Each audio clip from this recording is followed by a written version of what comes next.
empowering lives.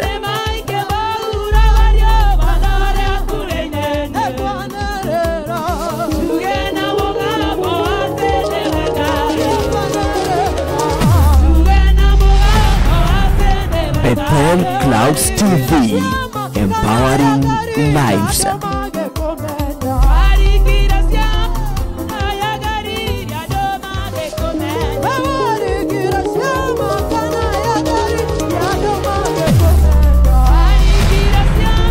Bethel Clouds TV, empowering lives.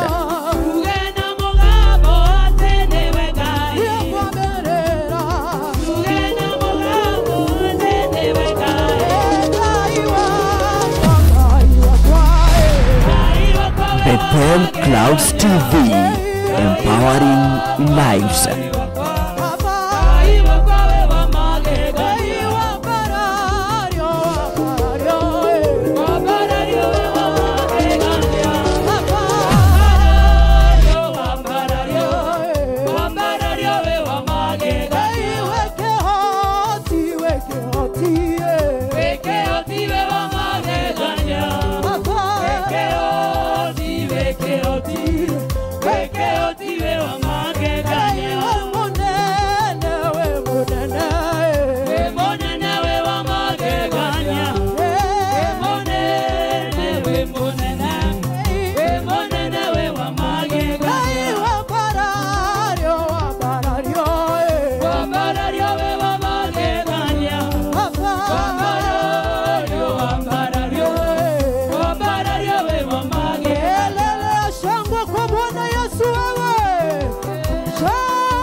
Utukufu kwa Yesu. Tuweke mikono juu, mwambie Bwana utukufu ni wako. Utukufu na heshima ni zako. Heshima na adhama ni vyako Bwana Yesu. Haya, cheza kwa Yesu wewe. Unapomchezea Mwokozi kuna vitu zinafanyika kwa kidogo moja mbele kwa Yesu, kidogo tu, kidogo tu, kidogo tu, kidogo tu kwa Yesu, kidogo tu kwa Yesu, ruka kwa Yesu, ruka kwa Yesu. Alafu nakatabasamu mkoso, nasema nitamuimbia siku zote. Hey, nagera kai wako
ni Ngai.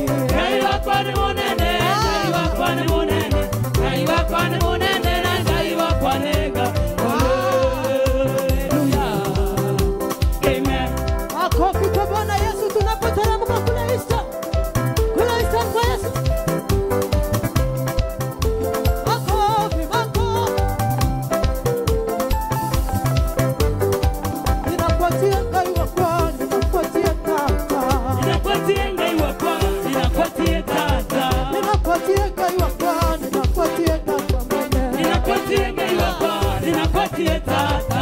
Ninakuatia Ngai wakwa, ninakuatia Tata. Ninakuatia Ngai wakwa, ninakuatia Tata. Haya, cheza kwa Yesu namna hii. Ha! She! Huyu Mungu ni mzuri je? Ninakuatia Ngai wakwa, ninakuatia Tata mwene. Ninakuatia Ngai wakwa, ninakuatia Tata. Tata, tata. Tata, tata. Tata, tata. Tata, tata. Shika gitaa yako namna hii. Namna. Ayo, yo, yo, yo, yo, yo. Hey, kwa Yesu ni kutamu. Tata, tata. Tata, tata. Tata, tata. Tata, tata. Tata, tata. Tata, tata. Tata, tata. Cheza hiyo gitaa vizuri kwa Yesu wewe.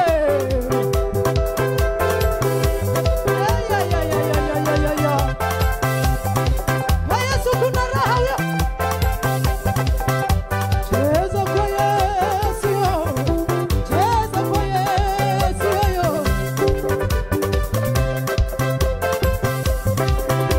Hey, ta ta ta ta. Ta ta ta. Ta ta ta.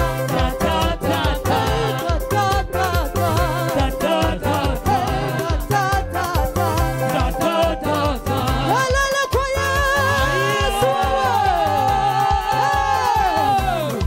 Tunasema Yesu ni wa kwanza, Yesu ni wa mwisho.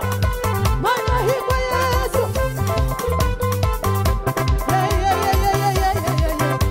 Makofi, makofi, makofi. Masai kwa Yesu, kachilanga jenda. Seika Yesu, katiranga tena. Hallelujah. Hallelujah, katiranga tena. Hallelujah. Hallelujah, katiranga tena. Mabega, mabega, mabega, mabega kwa Yesu wewe. Amasai kwa Yesu, kachilanga jenda. Seika Yesu, katiranga tena. Hallelujah. Hallelujah, katiranga tena. Hallelujah. Hallelujah, katiranga tena. Amasai kwa Yesu, kachilanga jenda. Yesu, katiranga tena. Hallelujah. Hallelujah, katiranga tena. Hallelujah. Hallelujah, katiranga tena. Yesu mulaiko, Yesu, Yesu mulaiko. Yesu mulaiko, Yesu, Andindanga, Yesu, andindanga yo. Yesu mulaiko, Yesu, Abonyanga, Yesu, abonyanga yo. Yesu mulaiko, Yesu, Yesu mulaiko, Yesu, Yesu mulaiko eh. Yesu mulaiko, Sasa unazunguka ukifanya mabega namna hii. Yesu mulaiko. Hayo yo yo yo yo. Zunguka ukifanya mabega namna hii. Shayo yo yo yo yo yo yo. Amasai kwa Yesu, kachilanga yenda. Seika Yesu, katiranga tena. Hallelujah. Hallelujah, katiranga tena. Hallelujah. Hallelujah, katiranga tena. Hey, Yesu mulaiko. Yesu, Yesu mulaiko. Yesu mulaiko, Yesu, Andindanga. Yesu, Andindanga yo. Yesu mulaiko, Yesu, Abonyanga. Yesu, Abonyanga yo. Yesu mulaiko, Yesu. Tayanje, Yesu tayanje. Tayante, Yesu tayante. Tayante, Yesu tayante. Yesu mwana. Yesu mwana wa Nyasaye ni tayante. Mikono, mikono, mikono kwa Yesu. Ayo yo yo yo. Wa hakuna rafiki kama Yesu. Huyo ni rafiki wa shua. Hawezi akakuangusha.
Angalia hapa. Mwadhani arogoswa.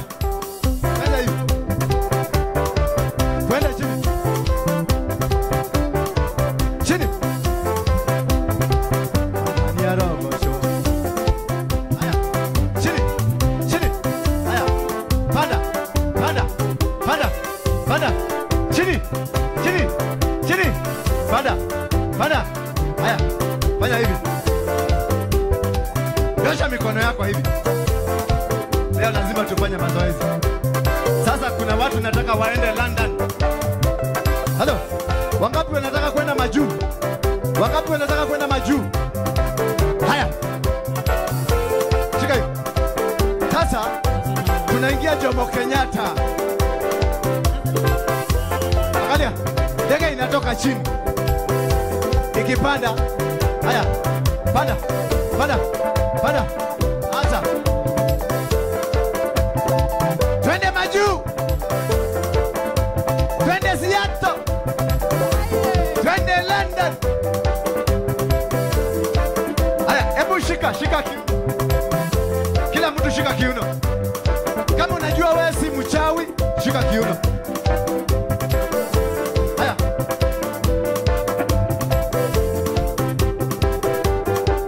Chini. Chini. Chini. Chini. Panda. Panda. Panda. Chini. Chini. Chini. Chini. Panda. Sasa angalia hapa.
Thank you.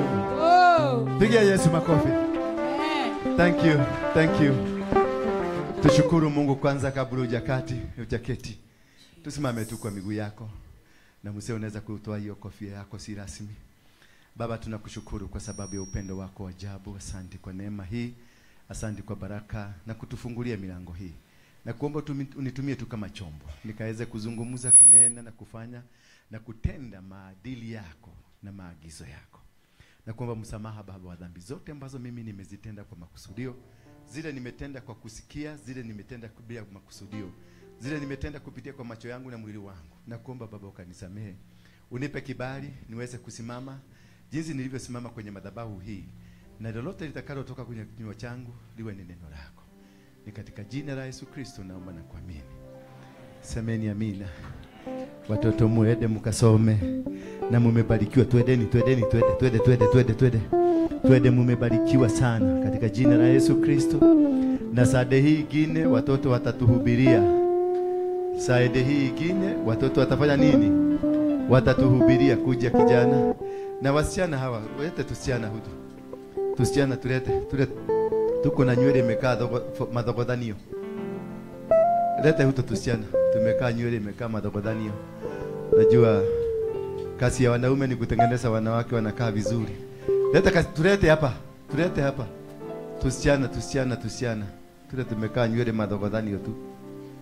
Kuna mtu anafanya kazi ya saruni hapa. Ule Asha yuko wapi? Ndio ule mmoja.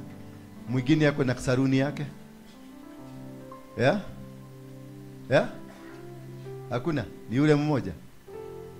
Sasa pakana na watoto wote wasichana ambao nywele si mzuri. Kanisa itasimamia. Watengenezo na vijana, wavulana, wewe umefunika nini hapa ndani? Wacha nione. Wewe ni msichana? Hata huyu atengenezwe. Unataka kuwa na rasta? Ama ni nini mbaya? Ni rasta ama nini? Unataka ikuwe na ile kusimama hivi? Unataka itolewe hii tengenezwe vizuri? Angalia. Hii nywele sade nataka kumuona hapa hivi akiwa smart. Si ndio? Ana haka pia hata wewe utengenezwe. Ndio kwa mzuri. Watoto wote nani atanisaidia kutengeneza hawa watoto? Nani atanisaidia? Wewe ni mmoja, mwingine simama. Wale watu wanataka kunisaidia kutengeneza hawa watoto. Wakuwe warebo, wakuwe classic na hata wewe mnaenda wapi na mnatengenezwa? Mwingine anataka kunisaidia kwa hii kazi ya kurebesha hawa watoto. I want them to be smart. Tunaelekea Christmas. Wakuwe simameni. Sijasema mkae chini. Simama. Ndio watu wale wanarogaga watu wamuone mnaenda kutengeneza watu. Yes, wachawi mmewaona? Ndio hawa hamtaguza kwa sababu wamesimama na kasi ya Mungu. Daddy. Muagee wewe na yule na huyu. You will coordinate the affair. Watu wote wakae wasafi kabisa. Lazima let us be tukue mchango kwa the less privileged people. Ndio tuweze kuwasaidia. Maybe you have something small. Hii kanisa si kanisa kama zile zingine na wabiaga tu. This is not a church kama zile mumezoea kuenda.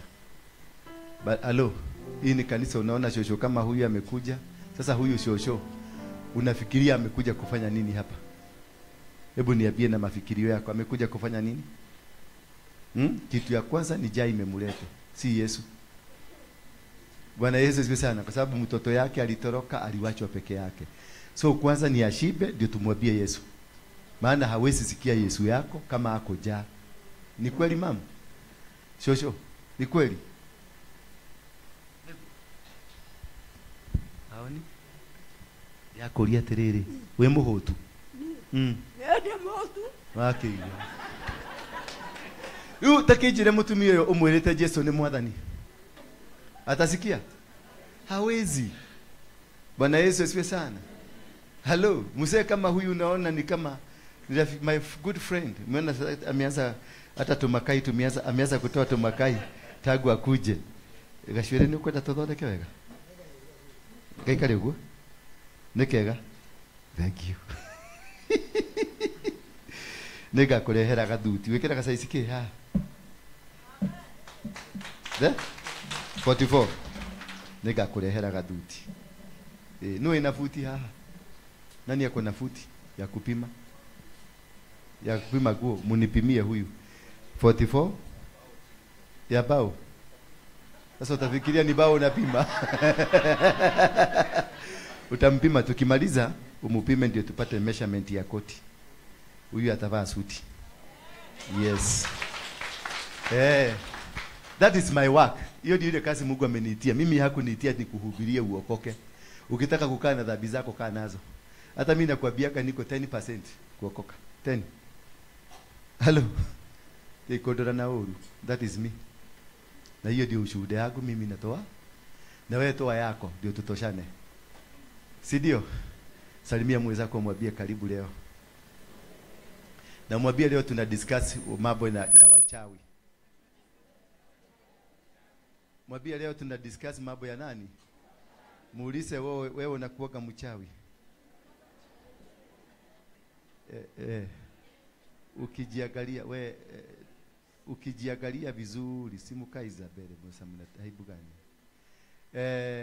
Ukijiangalia muulize, ukijiangalia vizuri na wale wachai wa kwenu kuna utofauti mkubwa. Muangalie tu, muulize, usimuogope.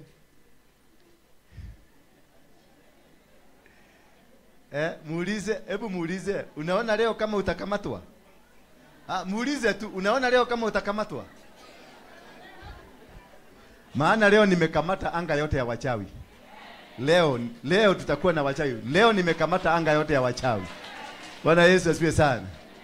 Yes, Otiato from America kuja salimia watu. Long time hujaongea na watu, ulienda Busia, ukienda Kakamega. Ni Kakamega? Kitale. Yes, mpatie Joy. Simu ni ya nini? Nikioleka alimuini. Unaangalia? Au unataka watu kila mtu aingie kwa simu subscribe na hiyo ingine? Na hiyo ingine? Na kulike. Wangapi na kucomment? Ni wangapi wamecomment sasa hivi? Watu wapi? Kuja simame pale. Usalimie watu wa Mungu. Na leo uko smart. Wow. Hallelujah. Bwana asifiwe. Praise the Lord. I just want to greet you. I've been with you.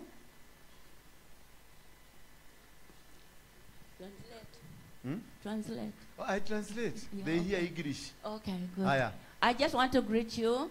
Naomba kuwasalimia. I've been with you. Nimekuwa nanyi. Most of you know me. Wengi wenu wananijua. Been here before. Nimekuwa hapa hata kabla. I reside in US. Mimi naishi Amerika. I'm a daughter of Kenya. Mimi ni mtoto wa hapa Kenya. And I thank you for all of you that I've been with. Mimi nashukuru sana kwa kuwa nanyi kwa muda huo wote. And my time is winding out. Na wakati wangu wa kurudi Amerika umefika. And what I can say is that may the Lord bless you. Mimi nasema tu Mungu awabariki. May you continue worshiping God. Na muendelee kumwabudu Mungu. May you continue coming in this. Na muendelee kukuja mahali hapa. You'll be blessed. Na mtabarikiwa. This altar will bless you. Mahali hapa mtabarikiwa. My life has been changed. Maisha yangu imebadilika. And I know yours will be changed as najua pia nyinyi maisha yenu itabadilika. Just continue coming to the altar. Naendelea kuwa katika mahali hapa. And pray for me as I go. Na mniendelee kuniombea ninapoenda. But don't forget the man of God. Lakini msahau na mtumishi wa Mungu. You know, when you bless the man of God, wakati nakuwa baraka kwenye mtumishi wa Mungu, he will be happy. Atakuwa na raha. And then he'll pray for you. Na atawaombea. But when he's sad, lakini kama amekasirika, he's hungry, anakuwa amekasirika, he won't be able to pray for na you. hataweza kuwaombea. Even when he prays, hata wakati anaomba, when he's sad, wakati akuna huzuni, or he's hungry, ama amekasirika, God doesn't hear. Mungu huwa hasikii maombi yake. Because God loves his son. Maana Mungu anampenda mtoto wake. He's a shepherd. Maana ni mtumishi. And you are the sheep. Na nyinyi ni kondoo. So how can he feed the sheep when he's hungry? Inawezaje kuwa anaweza kuwalisha kondoo wakati kuna huzuni? He will feed the sheep when he's full. Atashibisha kondoo akiwa mwenye raha. And then the sheep will be fed too. Na kondoo zitakuwa za shiba. Because of time. Na kwa sababu ya wakati, I say God bless you. Nasema Mungu awabariki tena. May the Lord continue to use you. May Mungu aendelee kuwabariki. So that you can bless the. Ndio aweze kuwa mabaraka. God bless you. Thank you very much. Our Gen Z pastors, come. Wawili kujeni. Our Gen Z pastors. Tunataka wanaume wawili majensi. Pastor. Yes. Speak in English. I will interpret. Bwana Yesu asifiwe. Kwa majina naitwa Masi. Kizungu. Praise God. My name is Masi. Majina yangu ni Masi. And I'm blessed to be here. Na mimi nimebarikiwa kuwa hapa. Mbarikiwe. Na be blessed. Praise God. Bwana asifiwe. My name is Precious. Majina yangu ni Precious. And God bless you. Na Mungu awabariki sana. Jensi hawakuangi na story mrefu. Bwana Yesu asifiwe sana. Kuna mjamaa mwingine ni wewe kuja. Nilikwambia ukaage wapi? Niki. Ni uretigĩra andũ. Kũgeithanie. Ucoke hau wikarĩte no sadi woko gaikara mwena ũrĩkũ? Mwena uonio hadaini no ti ĩrĩa harĩa. Wale ni ũkũingatwo nĩ Joeli. Aho. Yeah, praise God. Hallelujah. Ni asubuhi njema, nimeokoka. Kristo ni Bwana katika maisha yangu. Zaidi yote amenipatia tumaini la maisha yangu. Praise God. Biblia inaniambia nisifurahie kwamba niko tu na mahaya maisha tu, bali nifurahie ya kwamba najua kwamba jina yangu imeandikwa kitabu cha uzima. Praise God. Kwa sababu ya ulimwengu yataisha, ya dunia itaisha, urembo utaisha, pesa zitaisha, kila chochote uko nacho hapa duniani kitaisha, lakini tumaini lako la maisha yako haitaisha. Simama ukimtumikia Mungu, ukimtumainia Mungu, usimtumainie mwanadamu, maana mwanadamu atakuja kukudisappoint. But the moment you trust the Lord, atakuwa mwaminifu milele na milele. Si milele tu, si contract amekupatia milele ya mwaka mmoja, ni contract ya milele na milele na milele. Mungu wa amani wabariki na tuzidi kuombeana. Thank you. Asante, mpigeni makofi. Anatosha atoshi. Si amesikia kuna neno? Yes. Unataka kuongea? Ako na neno. Thank you. I have also a very good friend of mine. Dogi rugame. Yes. Pita hapo uende pale usalimie watu, waambie unaitwa nani? Yes. Judy. I'm Judy Moikia. I come from a place called Madioya. Mimi naitwa Judy Moikia from Madioya. And I live in London. Na naishi London. I've lived in London for 30 years. Nimeishi London miaka 30. Yeah. But I'm born again. Mimi nimeokoka. And I've been blessed by this altar. Na nimebarikiwa na madhabahu haya. When I'm still in London. Nikiwa kule London. So I just want to honor the man of God for the work he's doing and all of you for what Nashukuru Mungu kwa sababu ya mtumishi wake kwa kazi anayoifanya. And I'm very grateful for this opportunity to be able to worship with you. Na nashukuru Mungu sana kwa kunipatia wakati huu kuabudu pamoja na nyinyi. So yes, continue supporting the man of God. Na tutaendelea kumuunga mkono mtumishi wa Mungu. Yeah, and I'm called to support ministries. I have a church that I go to. I have a bishop that's I'm undercover in London and here in Kenya. Na kule London niko na mtumishi na niko na kanisa ambako naenda, mtumishi ambaye nimeketi chini yake. Yeah, but man of God has been working with me and my family. Na mtumishi wa Mungu amekuwa pamoja nami, pamoja na familia yetu. And he's been such a blessing. Na amekuwa baraka kwetu sana. Yeah, my story is long, so I will not share it today, but as we progress. Hadithi zangu ni nyingi sana, kwa hivyo siwezi kuzikamilisha leo. But I thank God. Lakini namshukuru Mungu. And I'm very grateful to be here. Na nashukuru Mungu kwa mahali hapa. I pray that the presence of God will never depart from any of us or from this altar. Ni maombi yangu neema ya Mungu haitaondoka kwenye madhabahu haya. Just like Moses when he was asking Jesus, you said you talk about this promised land. Ni kama tu venye Musa alimuomba Mungu wakati aliambiwa alipata ahadi ya mahali ya promised Land, yeah. Now, and he said, you keep talking about this promised land. Na Mungu aliendelea kuzungumzia kuhusu mahali hapa palikuwa pana kwa ahadi. But he said, who will take me there? Na alikuwa anauliza nani atakayenipeleka kule? And Jesus said, I will send an angel to take you na there. Yesu akasema nitamlete malaika atakayekupeleka. But Moses' response was, if you don't come with me, naye Yesu akamwambia Mungu, kama hauendi nami, I will not go. nami sitaenda. So he never wanted the presence of God to depart from him. Na pia hakutaka uwepo wa Mungu kamuondoka. So that means that the presence of God is a difference maker. Kwa hivyo inamaanisha kuwa uwepo wa Mungu huwa na utofauti katika mahali mbalimbali. And so I pray that the presence of God will never depart from any. Kwa hivyo mimi ni maombi yangu uwepo wa Mungu usikaondoke mahali hapa. Yeah, that's all, and thank you so much for having Ni hayo tu, na nashukuru Mungu kwa sababu yako. Asante sana. God bless you. Yes. Nataka kusalimu mshirika kuja. We. Abai ni wedireta. Umete kule kwa muthende kana umete guko kwana. Yes, salimia watu. Ongea na Kisugu, si Kiswahili hapa. Yeah? Unataka kuiba? Iba. Usiibe, uimbe. Bwana asifiwe. Mwathani agocwo. Njĩtagwo Cicirĩ wa Mbũi kana cũcũ wa Kuria na ndĩ mũhonoku. We cũcũ? Cũcũ wa Kuria no wa Mbũi. Thank you, thank you. Niĩ ndiaragia mũno no nĩ nyinaga. No nyinaga ciana. Nĩ kũmũrathima. Nĩngwaya kĩnanda gĩakwa ta Daudi ũrĩa wa Jesi, nyanĩrĩre wĩ Ngai mũnene na gũtirĩ ũngĩ tawe. Nĩngũhuha mĩtoriro ta Jehoshafati mũthamaki wa Juda, igũrũ na thĩ gũtirĩ Ngai tawe, wĩ Ngai mũnene mũno.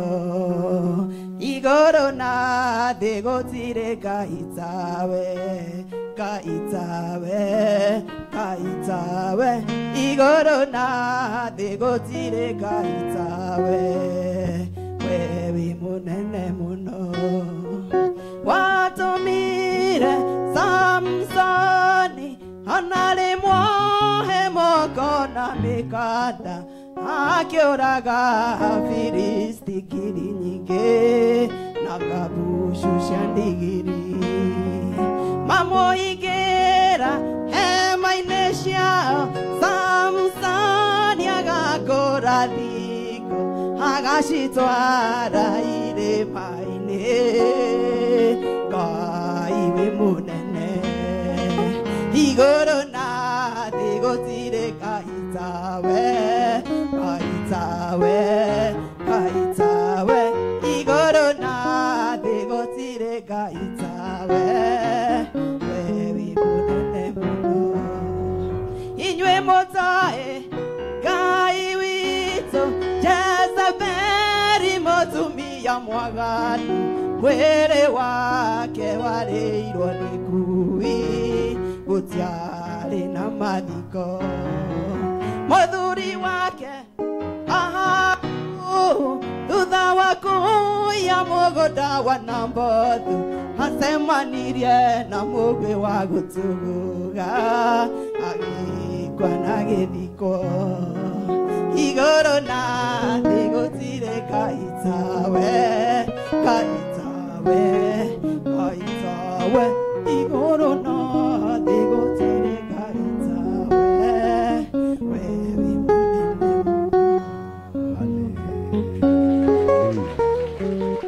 Amen. Now, this gentleman, wale tulikuwa hapa tulimwombea juzi.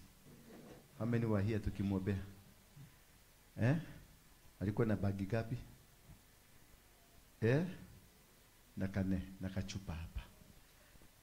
Tukamwombea akaokoka. Kwanza kabisa nilimwombea, alitaka kumwombea siku ya kwanza, akaniambia pastor, usiniombee maana nitadanganya. Sijavuta kingine kamoja. Na sitaki, wacha niende tu nivute ka mwisho alafu nikuje. Mimi nilimpatia ruhusa. Na nikamwambia umeze ile yote unataka kumeza. Hata changa ukule kabisa. Na bagi uvute kabisa. Ukikuja wakati umeamua, na usikuje kesho wakati utasikia sasa umesikia vizuri unataka kuja kuokoka. Wewe ukuje, na usikuje na mama yako. Alikuja peke yake. Akaniletea changa hapa na akaniletea bagi, akaniambia nimekunywa, hii ndio imebaki. Nataka kusarenda. Bwana Yesu asifiwe sana. Sasa hata kama una kunywaga nitakuruhusu tu kunywe mpaka usikie basi ni akinya mwisho. Then jamaa akakuja akaniambia nataka kuokoka. Mimi na mimi nikamwambia sio kuokoka tu. I will groom you to become a man of God because you are one.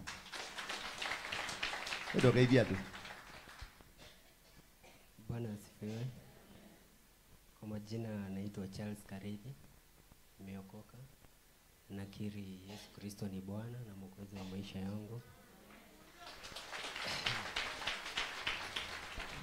Kwa ajili alinitoa kwa giza na nimeona mwangaza right now. Na namshukuru na nitamwishia huyu Mungu. Wacha Thank you. Endelea tu.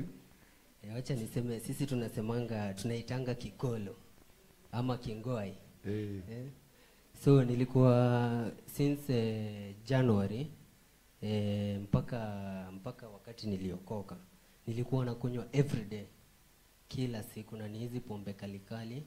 Nilikuwa natoka kwa nyumba hadi kitu kama 11 usiku juu singeweza kulala, lakini nikienda nikikunywa naweza kulala. Navuta bangi, lakini nimemuona Mungu kwa ajili nimekombolewa. Sasa nalala vizuri na niko huru. Sijui hata naweza sema nini, sijui naweza kumlipa Mungu na nini, ila tu nimpe shukrani kutoka ndani ya moyo wangu. Mbarikiwe. Thank you very much. Hii ndio kazi ile tumeitiwa. Umesikia? Washirika wa hapa. Hii ndio kazi ile tumeitiwa. Si kung'ang'ana, kupigana, kurogana, kufanyana maneno ile tunafanyana. We are called. Hawa watu wengi sana kule nje wanahitaji kukuja hapa. Tuwaombee na tuwasaidie. Kama hawana kazi, tuwatafutie kazi. Kama hawana kitu ya kufanya, tuwatafutie kitu ya nini? Ya kufanya. Tuge hota kuruta iroyo turute kuri aya wega. Mihahe, mishene, juko, bara zinaisha. Bwana Yesu asifiwe sana na kanisa litabarikiwa. Hello. Tadiwera wepagia ndo wega. Wewe wefagiria ndo. Waigwa. Muthenya umwe ni ukaruga mahawe na kigokona giaku. Bwana asifiwe sana. Nashukuru, asante kwa muda huo. Na kuna mjamaa ako pale nataka tumuombe sana, yule yuko pale. Amevaa kikapu kwa kichwa. Hebu kuja. Amekataa kutoa hiki kikapu. Si tu uombe paka kikapu yaguke. Kilete kikapu mtu we. Nikiodo. Eti wanasema umevaa kiodo kwa kichwa. Utaelewa? Utoi. Usemi utoi. Ni nini umeficha hapo ndani? Peke yake. Na mbona utaki tuione? Unkept. Can we pay for your upkeep? Itengenezwe iweke wax, ipakwe, ikuwe black vizuri. Alafu ianguke huko, ikianguka huko usinyoe, ianguke huko kae maumau. Kwa sasa iko sawa. Ndio sikatai sikwambii ndio nauliza ukifika wakati tu itengenezwe vizuri, ianguke vizuri, uache kuweka hii sasa. Uko decent. Unajua when it is natural. Inafikanga wapi? Hapa natural nimefikisha tu mkono mali inafika. Hapo ndio inafika. Wow. Na kama sasa ungeiachilia sasa singekoingo imeenda. Na iachilie. Iachilie. Watu waone urembo wa Mungu. That is the beauty of God. You are a Nazarite. Umeelewa? You are a Nazarite. Watu wanazihanyole wangu nywele because they are precious people in the kingdom of heaven. So do not be afraid of that. Usikue ati watasema nini? Itengeneze ikuwe smart, kitu smart kikiaguka hivi watu wanasema kweli this man is there. Okay? Thank you. Yeah. So I'm releasing that prophetic word to you by Saturday. We might have a good transition in you. Thank you. God bless you. On Saturday, is it Saturday or Sunday? On Saturday, on Friday. Ni Friday. On Friday tuko na kesha ya waibaji. Inaitwa nini? Worship night. Hakuna mahubiri. Watu wamekuja from Nakuru, from Mombasa, from maband tofauti. They are coming from all over. We'll be worshiping here, all of us. Bwana Yesu asifiwe sana. Mpaka che, sema mpaka che. Kuimba, hakuna mahubiri, hakuna mahubiri. Wahubiri mkae nyumbani. Ni waimbi watakuwa hapa. Bwana Yesu asifiwe sana. Hiyo ni kukuja from saa 2 usiku mpaka asubuhi. Tutakuwa hapa, there will be special anointing, the special services, and God will bless you. So don't miss. Usikose kukuja. Ukikosa kukuja, shosho. Ukikosa kukuja hiyo usiku, waambie Mungu ni kwa nini kukosea na nini. Maana hiyo ni kama umekosea Mungu. Worship ile tutapiga kinumbi. Siku hiyo ile kinumbi ile Daudi alipiga, tutapiga kinumbi nguo zianguke chini, Mungu ateremke. Bwana Yesu asifiwe sana. Kwa hivyo panga na upange, ukipata mtu mwenzako pale anapenda kuimba, mwambie ni usiku kucha, nitawanunulia ranji usiku huo. Bwana Yesu asifiwe sana. So be prepared for Friday night, it will be so powerful. Alafu tuko na nani? Tuko na tukimalizana na worship, tunaingia mchana wa mama. Wa mama mkono juu kama wewe ni mama, kama wewe si Aphrodite, ni Aphrodite ama ni nini? Inua mkono juu. Hebu inua vizuri hivi kama wewe si mwanaume mwanamke. Yes, najua kuna wengine hapa unafikiriaga lakini wote ni binadamu, walitengenezwa hivyo. Unakuta ni mwanaume na ni mwanamke, ama ni mwanamke lakini anafanyanga vitu za wanaume. Haiko na damu yake mingi ni ya mwanaume. Uwezi kumhukumu, maana ni Mungu alitengeneza hivyo. Na kuna wanaume wengine damu yao mingi ni ya wanawake. Unakutaka napenda kukaa na mama. Wanaume wanapenda kukaa na mama yao, mkono juu. So on Saturday tutakuwa na conference ya wamama. Itaanza saa 5. Ni saa 5? Itaanza saa 5 kamili. Tutakuwa na watu ambao wanazungumzia kuhusu wellness, tutazungumzia watu wa kuzungumza kuhusu magonjwa, kuhusu kuvaa, kukaa, kufanya, yani mambo hiyo yote. Na tuko na Judy hapa atakuja kutusaidia na wellness, ni champion kule UK. Wakati naenda UK naenda kumtembelea huyu. Huyu ni rafiki yangu wa karibu sana. Wale wanajua kusoma nyota. Ni rafiki wa nini? Wa karibu sana. Sasa muanze kuandika mistari. Bwana Yesu asifiwe sana. Rua je kuandika nini? Mistari. Todo ni nyumu menyagake. Kule kila iroho na kila getana leo hoai. Bwana Yesu tunaitaka kwao ndio wanani hosting kule. Na akimaliza tukienda tunaenda na yeye tukae kama mwezi ngapi? 2 huko UK. Wale watu wananichugaga mtume mapolisi kule, muangalie kama kuna mambo inafanyika huko. Haleluya. Imagine ukirithia muthuri mukuru tani. Muthuri umetie buye kijaje jaganderu ciothe nigetha buye mutikonde. Na no urarithia goko takabuko. Mwathani agocwo. No Ngai amurathime tondu ni murutaga wira mwega. Hari andu no nginya mangirorwo. Matangirorwo no mathuke.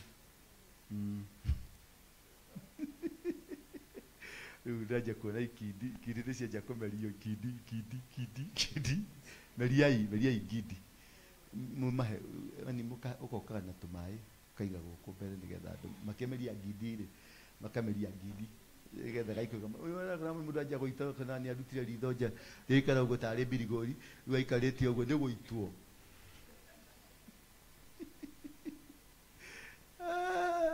muthe ndirarĩrĩria arogi ugai arogi. Kwa hivyo on Saturday you are all welcome. Wamama wote mkuje, tutazungumza ya ndani zaidi. Halo, siku hiyo ndio tutazungumza ya ndani zaidi yenye tunazungumzaka wakati wazee hawako na watoto hawako. Sasa tuongee kabisa, tuongee mpaka tujue ni wapi laini ilipotelea. Sasa tukijua mahali laini ilipotelea turekebishe maneno yetu. And God will bless you. Hapo tutazungumza mambo mengi, mambo ya kufanya biashara, mambo ya mwili yako venye unajua kutunza mwili, mambo vitu vingi tu vizuri vya wamama. Na hivyo usikose kukuja siku hiyo. Tuko na maneno mzuri. Bwana asifiwe sana. Tuko na watu wametoka mpaka US ambao watakuja kutuzungumzia. Si unaona already wa UK amefika. Kuna wengine wanatoka South Africa watatuzungumzia. Kwa hivyo kuja. Alafu wengine kama huyu anasema anataka kwenda na watu kama 10 hivi huko UK. Wangapi wangetaka kwenda UK? Na dukaheane namba. Tondu waheana namba. Uguthumbũrwo. Ndukahe mundu onau. Magwitia namba kamera ATM dos. Leo tunazungumzia the blood sucker altars ama the blood sucker covenants. The blood sucker covenant, madhabahu ya kunyonya damu. Yani maagano ambayo ulifanya maagano ambayo inanyonyaga damu yako, inanyonya maisha yako. Leo nataka tuende pole. I'm teaching. Leo ni kufundisha. Sema kufundisha. Watu wa Nyeri kufundisha. Yes, kufundisha. Leo nataka kufundisha. Chache chicho chu. Bwana Yesu asifiwe sana. Leo tutaenda pole pole, sitaenda na ile bio tunaendaga nayo ya watu wale watu wa kupokea. Leo watu wa kupokea, mtulie kidogo. Nifundishe, maana hii ni muhimu sana. Muhimu katika maisha yako. Nataka kuwafundisha in the kingdom, katika ufalme wa giza, in the kingdom of darkness. What happens there? Bwana Yesu asifiwe sana. Mimi nilikuwaka Mugike. Sema Mugike. Mugike haikuwa ya Mungu, ilikuwa ya kule kwa giza. Maana kule tunasikia tulikuwa tunakuja tunaiba watu, tunapatiana kiapo, tunafanya vitu mingi. It is a kingdom. Bwana Yesu asifiwe sana. And in this kingdom many things happen. Vitu vingi sana zinafanyika katika maisha yetu, katika ufalme wa giza. Na vitu mingi zinafanyikanga kwenye giza. Bwana Yesu asifiwe sana. Wewe unaweza kuona tu washirika wamevuka vitambaa inaitwa timu Debora, wengine ni timu nani, wengine ni timu nani, mwingine amevaa vizuri, unaona mzee kama huyu amepolea vizuri, unaona mama kama huyu amepolea vizuri, unaona mama, unaona president amepolea vizuri, lakini kumbe ni wa ufalme ule mwingine. Bwana Yesu asifiwe sana. Bako nakutaka mtu anakuja papa siri choo. Unaona kama choo ile, anakuja papa siri kwa hiyo choo. Anawacha shimo mzuri, sahani mzuri, na hii sahani yetu tumetengeneza ni ya juu ya kukalia ndio kae mstarehe, uanze kuchati kama umekalia, ukifanya maneno mengine. Bwana Yesu asifiwe sana. Lakini utapata mwanamke ama mwanaume mzima anatoka kwa shimo, anaweka kado kabisa kado. Na ni ile nyingine ya kushoot. Anafunika huko yote, anafunika. Unakuta kila mahali ukikanyaga umekuta nini? Imejaa. Sasa unaanza kujiuliza, huyu mtu alikuwa nomo ama alikuwa na bio? Unaweza mada alikuwa na bio, akaona hii inaenda kutoka, badala itokee kwa guo, afadhali itokee kwa barabara, itokee kado. Sasa unataka kufanya tafsiri yako, uangalie kama ni bio, utakuta ikianguka hata ingine juu. Maana alikuwa anajaribu kupimisha, lakini bio ya kutoka ikaenda bio kuliko yeye kupimisha. Mnanielewa? Lakini unakuta inatoka bio kuliko ile angle line alikuwa anachukua angle line. Lakini hii imetoka ije kabisa, unaona ilikuwa malengo. Bwana Yesu asifiwe sana. Yalikuwa malengo ya kuweka ije, maana ni part ya uchawi. Sema amen. Utakuta wengine wanatoaga najipaka, unamkuta amepaka kwa mlango yako. Hata ameandika unaitwa Jeni, anaandika jina Jeni. Na unashindwa akifanya hivi ndio andike. Alikuwa nafanyaje? Alikuwa amekaa style gani?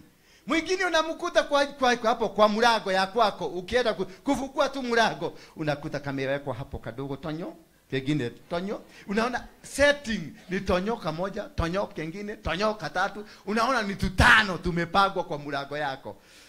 Unashindwa huyu ni setting ama ni nini kilifanyika? Unaona hapa kama uko na akili mzuri, unaona kulikuwa na malengo. Bwana Yesu asifiwe sana.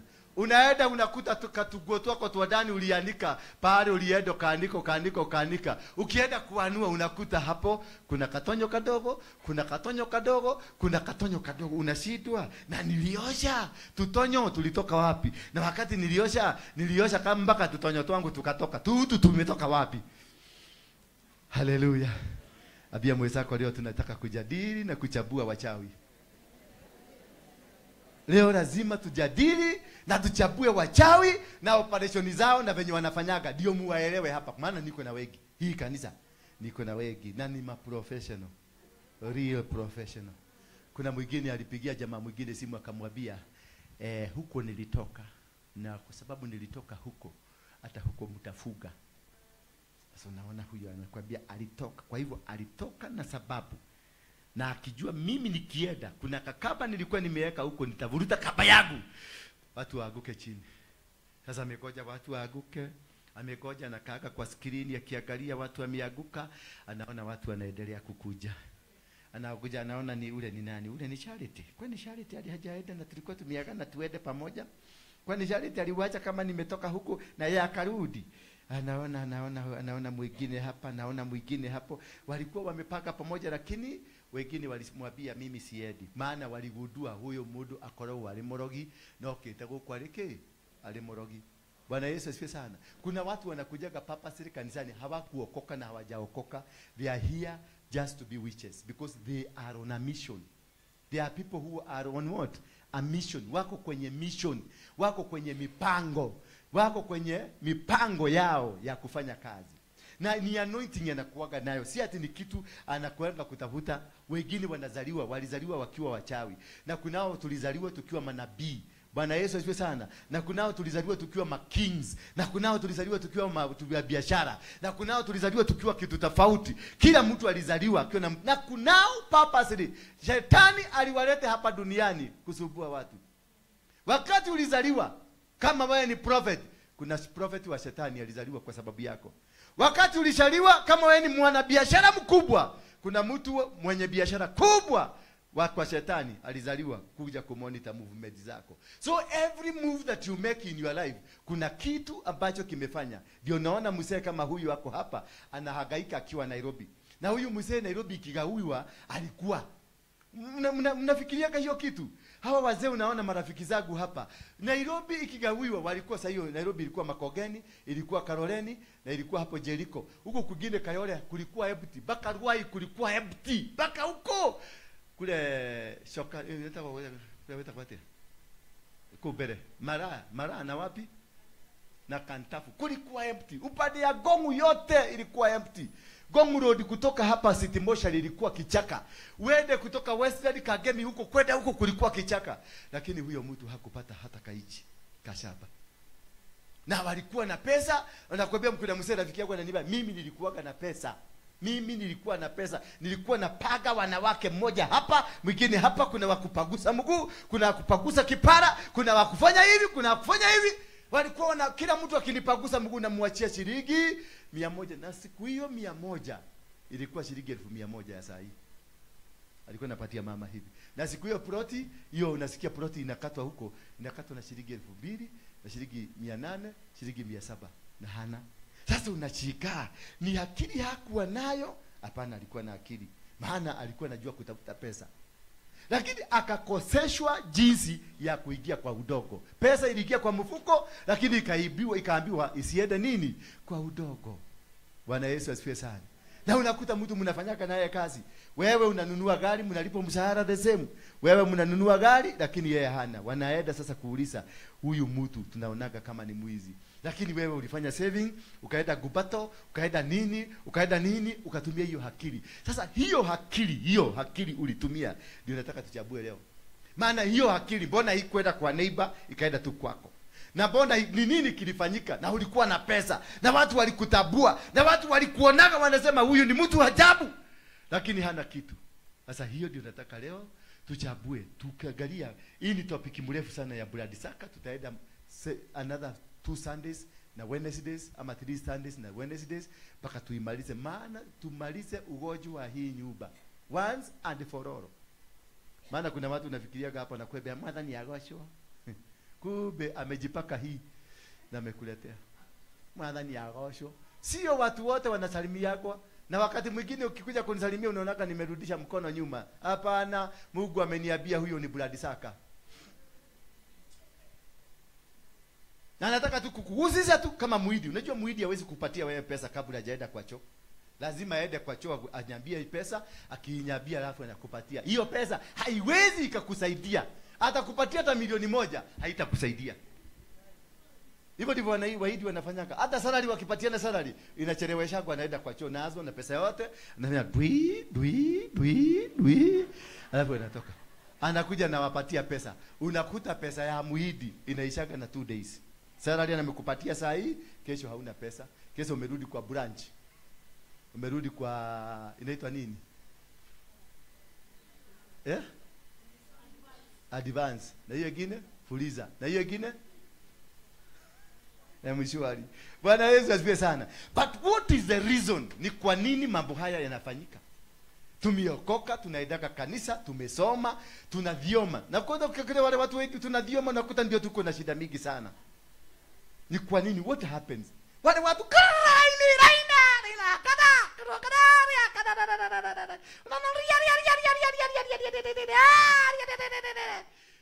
ile shida iko na huyo mtu. Sasa ukikombine na shida na hiyo lialia unashidwa. What is happening? What happens with the Christians?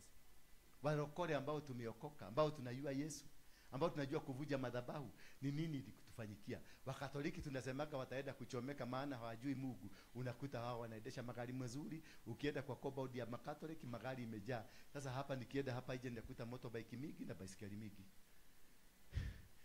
Na ndio unaonanga tunaoshaka nyumba kila siku kwa sababu umempita kwa matope ukikuja. Na wewe ndio unajua nani? Yesu.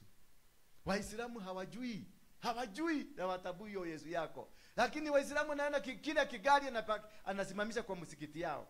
Ni kigari ya milioni 18, milioni 22, milioni 37. Sasa unashindwa, kwani huyu Mungu wetu na Mungu wa hawa watu anaedaka aje? Mbona anapendelea hapa kutuliko? Ama alitusahau? Ama ni sisi hatujielewi? Maana ukiangalia sana Wakristo ambao tumeokoka, sisi ambao tunaenda mbinguni, wale ambao tunawaacha hapa dunia, wao wa dunia wanaenjoy dunia vizuri kutuliko. Mnaona hivyo? Hao wa dunia wanaenjoy dunia. Jana nimepita mahali, nilikuwa kwa mataga ingine ya mtu wetu hapo. Nikapita kwa baa moja. Wow. Tu gari sila paketo. Ginya unakuta ziko na security. Watu wa kupaga gari, watu 8. Wakupaga nini? Gari. Watu 8. Hapa hata hakuna hata mmoja. Hata tujui kama kuna gari inapakagwa. Na sisi ndio tunaenda mbinguni. Wale walikuwa naenda baa na sisi tunajua wote watachomeka. Sasa nikuulize, hata kama ni wewe, Mungu huyu amempatia gari, amempatia shamba, amempatia kanyumba, amempatia maisha mazuri. Sasa atarudi asahau kumbariki aende mbinguni kwa sababu na wewe mwenye alisahau na wewe hapa duniani akukumbuke siku za mwisho. Hiyo hesabu inaingiana kweli? It doesn't make sense. It doesn't make sense. Ati hauna baraka hapa duniani, utaenda kupata baraka kule mbinguni. Utolewa wapi? Kama hapa duniani tuliambiwa ati huyo mzee alikuwa na talanta ngapi? Kuna mmoja alikuwa na 10, mwingine alikuwa na ngapi? Na mwingine alikuwa na ngapi? Yesu akakuja akasema, aliulizwa, wewe zako zilifanya kazi gani? Niulize sasa, wewe uko na akili kama Mshaina. Mbona Mshaina anatengeneza rami? Mbona Mshaina anatengeneza manyumba? Mbona Mshaina anafanya kazi kubwa na hata aenda biguni anatumia akili za nani? Na uboko ni ya white kama yako. Mnajiuliza kama swali kama hiyo? Ako na akili kama yako, uboko ni ya medulla oblongata ni ya white kama yako. Lakini yeye ameanza, amekutengenezea gari, amekutengenezea barabara, amefanya maneno makubwa. Wewe na kuenda kwako biguni na akili mingi ya kiokoko. Wewe unaishi kumukuru kwa Rufeni na unaishi kule Kagemi, Slamu, si Kagemi kwa matajiri. Yuda inakaliwa na Waidi, wale hawataenda biguni. Sasa unashindwa. Yaani Mungu anaweza kubariki, anaweza kubadilisha mtu ambaye hataenda biguni, akule matunda mzuri na mtoto yake aendelee kuteseka. Ni muyuragia kiuria kiu. How comes mtoto anaendelea kuteseka, mtoto ya Mungu anaendelea kukula shida, naye mtu ambaye si mtoto ya Mungu anaendesha gari mzuri? Baka akipita hapo, akipita na kigari kikubwa, aya nao le mete yaka aya makahia mashule mashinono mara gushiniro guko the magashiniro kule iguru. Nani atawachoma? Nani aliwaambia? Nani alikwambia atawachoma? Ulijulia wapi watachomwa? Wewe ndio utachomwa. Kwa sababu Mungu alikupatia ubongo, hukutumia vizuri. Alikupatia akili, hukutumia vizuri. Alikupatia kila kitu, maana kutaulizwa talanta. Wewe zako ulipatiwa zilifanya kazi gani? Hebu jiulize. Wewe akili yako ulipatiwa imefanya kazi gani? Mimi sasa mimi nahubiri hapa najigamba sana venye nitaenda biguni, lakini niulize swali tu kidogo. Mimi na Mchaina, nani anafaa kwenda biguni katika hii kanisa? Mchaina akikuja hapa, mimi na Mchaina, nani anafaa kwenda biguni? Ni mimi. Uogo. Mchaina ndiye anafaa kwenda biguni. Hii microphone ni ya nani? Ni ya nani? Ni ya Mchaina. Hii carpet ni ya nani?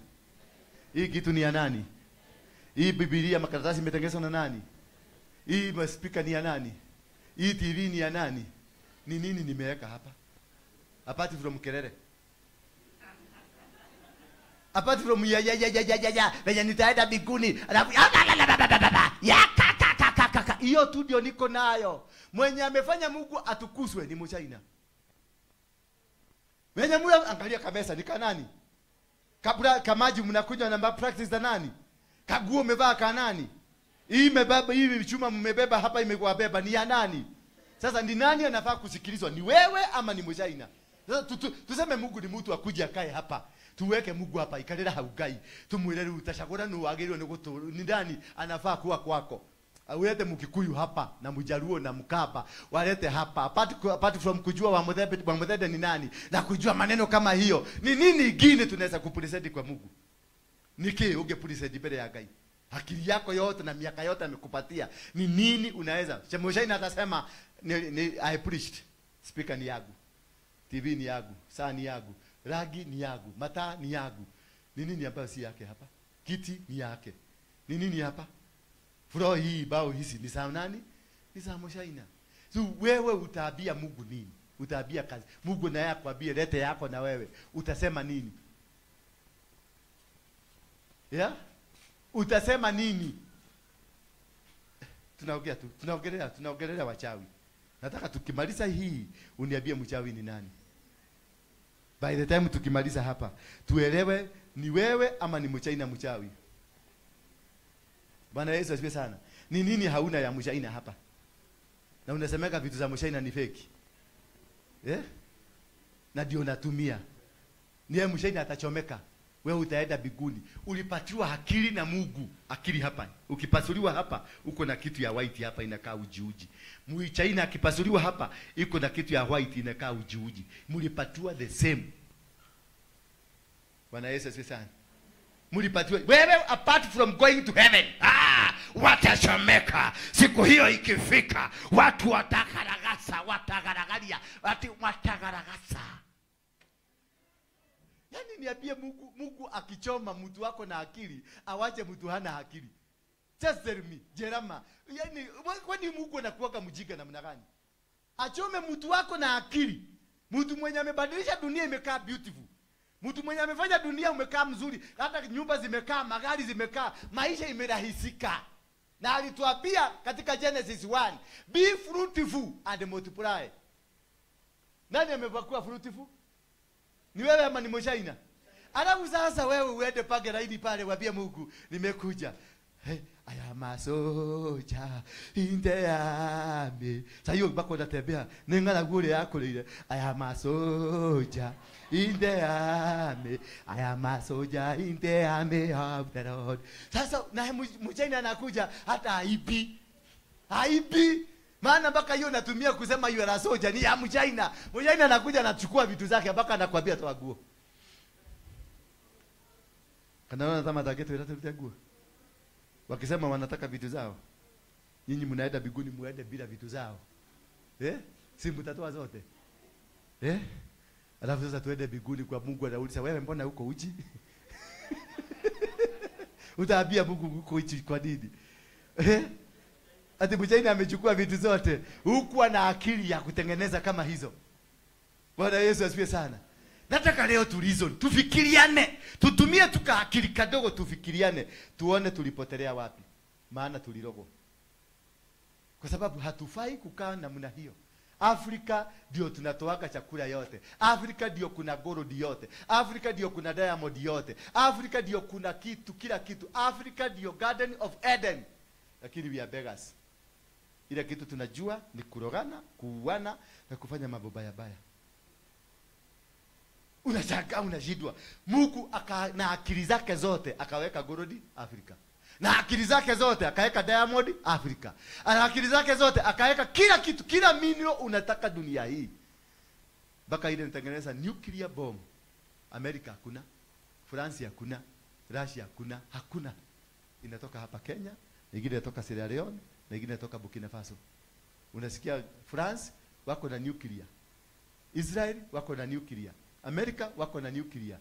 Sisi Kenya tunaambiwa mujaribu muweke nuclear. Amerika ndio itawapatia ruhusa. Na ile kitu wametengeneza nuclear nayo, wameitoa wapi? Hapa Kenya. Na wewe ndio ulienda ukaua brother yako ndio upatie msugu shamba. Sasa unataka kuniambia Mungu akiwa biguni ako na msamaha yako? Mungu ako na msamaha yako? Mnaona mkienda biguni? Baka hapo tumefika. Mnaona mkienda biguni? Basi. Sasa tunaanza kuona wachawi ni wanani? Yes. Bana sioni wa Afrika hata mmoja akikanyaga biguni. Sioni hata mmoja. Maana kuna maswali 3 ama 4 Mungu atatuuliza. Nilikupatia talanta. Wekelea yako hapa. Alafu Mushaina kwa sababu mmempiga sana, mmemdharau sana na Muhidi, mnasema Muhidi anaabudu ng'ombe, Mushaina anafanya nini? Mushaina atasema mtoe nguo zake zote na kila kitu, ubaki hivyo. Sasa wewe uko umepaka laini na mtoto yako na watoto wako, mkono hii mkienda kwa Mungu, Mungu anawauliza what has happened with you? Mnaanza kujifunika na matawi. Maana hiyo ndio ile kitu mnasafanya sana. Midhakwa, matawi kufunika huko na huko venye Adamu alifanya kufunika tu. Maana utaanza kuuliza Mungu, utamuelezea ni kwa nini umekuja ukiwa uchi. Mchaina amebeba, unaanza kumwambia Mchaina amebeba nguo. Ni kwa nini umekuja umechoka hivyo? Tumekuja mguu maana Mchaina na Mjapanese walichukua gari yao. Ni kwa nini umenyesewa hivyo? Ni kwa sababu Mchaina walingoa nyumba wakaenda nazo. Sasa mimi sina kitu. Anakuuliza si nilikupatia akili? Bwana Yesu asifiwe sana. Si nilikupatia akili? Akili ile nilikupatia ilienda wapi? Halo. Bwana Yesu asifiwe sana. Nataka tujue mahali tumekorogewa. Na nataka tuingie point 1 ambayo itatusaidia kujua ni nini kilifanyika. Watu wangapi wanaamka usiku kuomba? Mkono juu. Watu wa kuomba usiku. Saa ngapi? Saa 6 mpaka saa ngapi? Saa 9. Sasa tunataka tuangalie ufalme wa shetani wanafanyaka kazi gani hiyo saa 6 na amukaga. Ndio tuelewe ni nini ilifanyika mpaka ikakuwa baraka zako zote zikachukuliwa. Ni nini ilifanyika wewe ni pua? Ni nini ilifanyika hata mtoto wako mmoja hakuna anaweza kukusaidia? Bwana Yesu asifiwe sana. Wakati huo wa saa 9 usiku ndio watu wanaitwa malaika wa kibiguni wanatembeaga sana kutoka saa 6 mpaka saa 10, saa 10 hapo saa 9 usiku. Alafu ndio spiritual realms, ndio bingu huwa zinabadilishanwa. Bwana Yesu asifiwe sana. Hapo ndio bingu zinafanya nini? Zinabadilishanwa. Ndio unasikia malaika wamekuja wamelete baraka, malaika wamekuja wamelete change, malaika wamekuja wamefanya kitu. Wakati huo ndio wachawi wanazunguka usiku na mchana. Bwana Yesu asifiwe sana. The same night. Sasa inategemea wewe ni mtu ambaye ulielewa namna gani. Hawa wazungu unaonaga wanajua hiyo siri. Hawa wa Chinese unaonaga wanajua hiyo siri. Wahindi hao unaonaga wanajua hiyo siri. Wewe haujui, maana wewe badala ya kufanya penye kunastahilika, wewe kazi yako saa 9 usiku ni kuomba, ni kama Mungu yako asikiagi vizuri.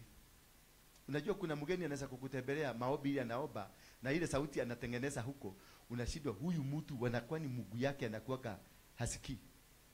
Baba, ninakuita yakaya baba wetu. Baba nikumbuke. Baba nikumbuke. Sasa unashindwa. Mnapigana na Mungu. Huyu Mungu yako hana masikio ya kusikia. Na anakukumbuka na nini? Ni nini? Aliuliza Musa, ni nini umeshika kwa mkono? Akamwambia. Aliuliza yule mama alikuwa ameuzua vitu zake. Akamuuliza uko na nini? Akasema niko na vibuyu. Sasa wewe uko na nini? Baba nikumbuke. Baba nikumbuke. Bako unasikia sauti imepotea kwa sababu ya sauti kutokea na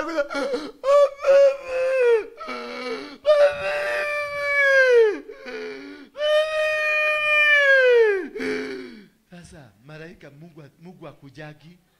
Mungu akujagi anatumaga nani? Malaika. Malaika wanakuja kwa nyumba yako kusikia, maana wameambiwa nenda kwa Kenya juu usikilize, nasikia kiitana. Wanakuja na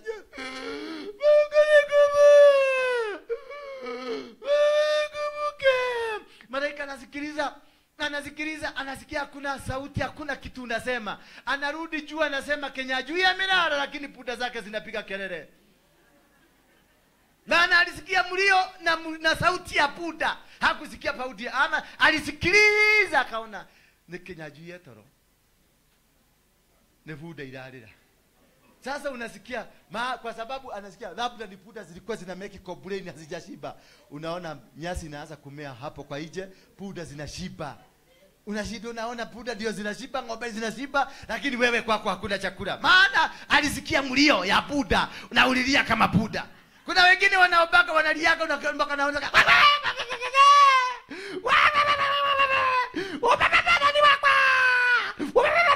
sasa mambo ule malaika akikuja atasikiliza, anasikia hizi ni kuku. Anarudisha ripoti kule, anasema nego kohotu Unasikia unaona mtu anakuja kabuni fulani ya Sigima. Inasema inapatiana chakula for free na watakuja kufanya demonstration kwako. Maana bigu ilikomadi. Kuku zipatiwe chakula. Na wewe unangojea chakula zikuje. How you respond? Venye unaongea na Mungu, venye unaenda mbele ya Mungu ndio inadetermine utakujaje. Wale wa China wametengeneza barabara, wale mnajua wametengeneza barabara zote za Kiambu Road, ile Outer Ring zote na bypass zote. Wapi kapi mumeona wakianza wanyonyana zaga? Ile ya Kiambu ya kwenda padi ya Kiambu. Walichukua nguruwe zikiwa hai, wakarusha kwa shimo wakazika. Ni madhabahu waliinua kulingana na Mungu wao. Bwana Yesu asifiwe sana. Wengine wanaweka kuku, wengine wanaweka hapa Thika Road walichinja mabuzi wakiweka kwa mashimo. Na nyinyi mnasema na hizo mabuzi zinatolewa kwa nyumba ya nani? Ya Mkristo. Maguruwe zinatolewa kwa nyumba ya nani? Ya pastor. Kwanza ile ya hiyo ya Kiambu ilitolewa kwa pastor mmoja rafiki yangu ndiye aliwauzia. Alafu akakuja akatuita hapa town tuende tukafanya maombi ya kukaso madhabahu iliinuliwa na Mshaina. Reka tukaenda huko tulikuwa tunakadaga akambaka kaka. Ya. Hadi tunakemea guru. Na mwenye alitoa hizo nguruwe ndiye anatuongoza kwa maombi. Bwana Yesu asifiwe sana. Sasa Mungu akiwa biguni anatuona tukiwa na heke ama hatuna. Unataka kuniambia alisikia hiyo maombi? Hiyo barabara ilitengenezwa na Wahindi na Wachina imekamilika. Sasa pastor anapitaka anasema hehe. Mshaina ako na akili mingi sana. Mshaina. Ametengeneza hiyo barabara na ametengeneza haraka. Unajua kama ingekuwa ni Mwafrika, tungekaa sana hii barabara haingetengenezwa. Huyo ni the same pastor alikuwa anatuambia hivyo. Tumekemea mapepo, amepatiana nguruwe, imefanya madhabahu. Tumeenda tukakemea mapepo. Mapepo ilitufukuza. Tulinyogwa, kila mtu alitoka huko akiwa na tonsils. Sasa hiyo ndio ujinga inaanzia wapi?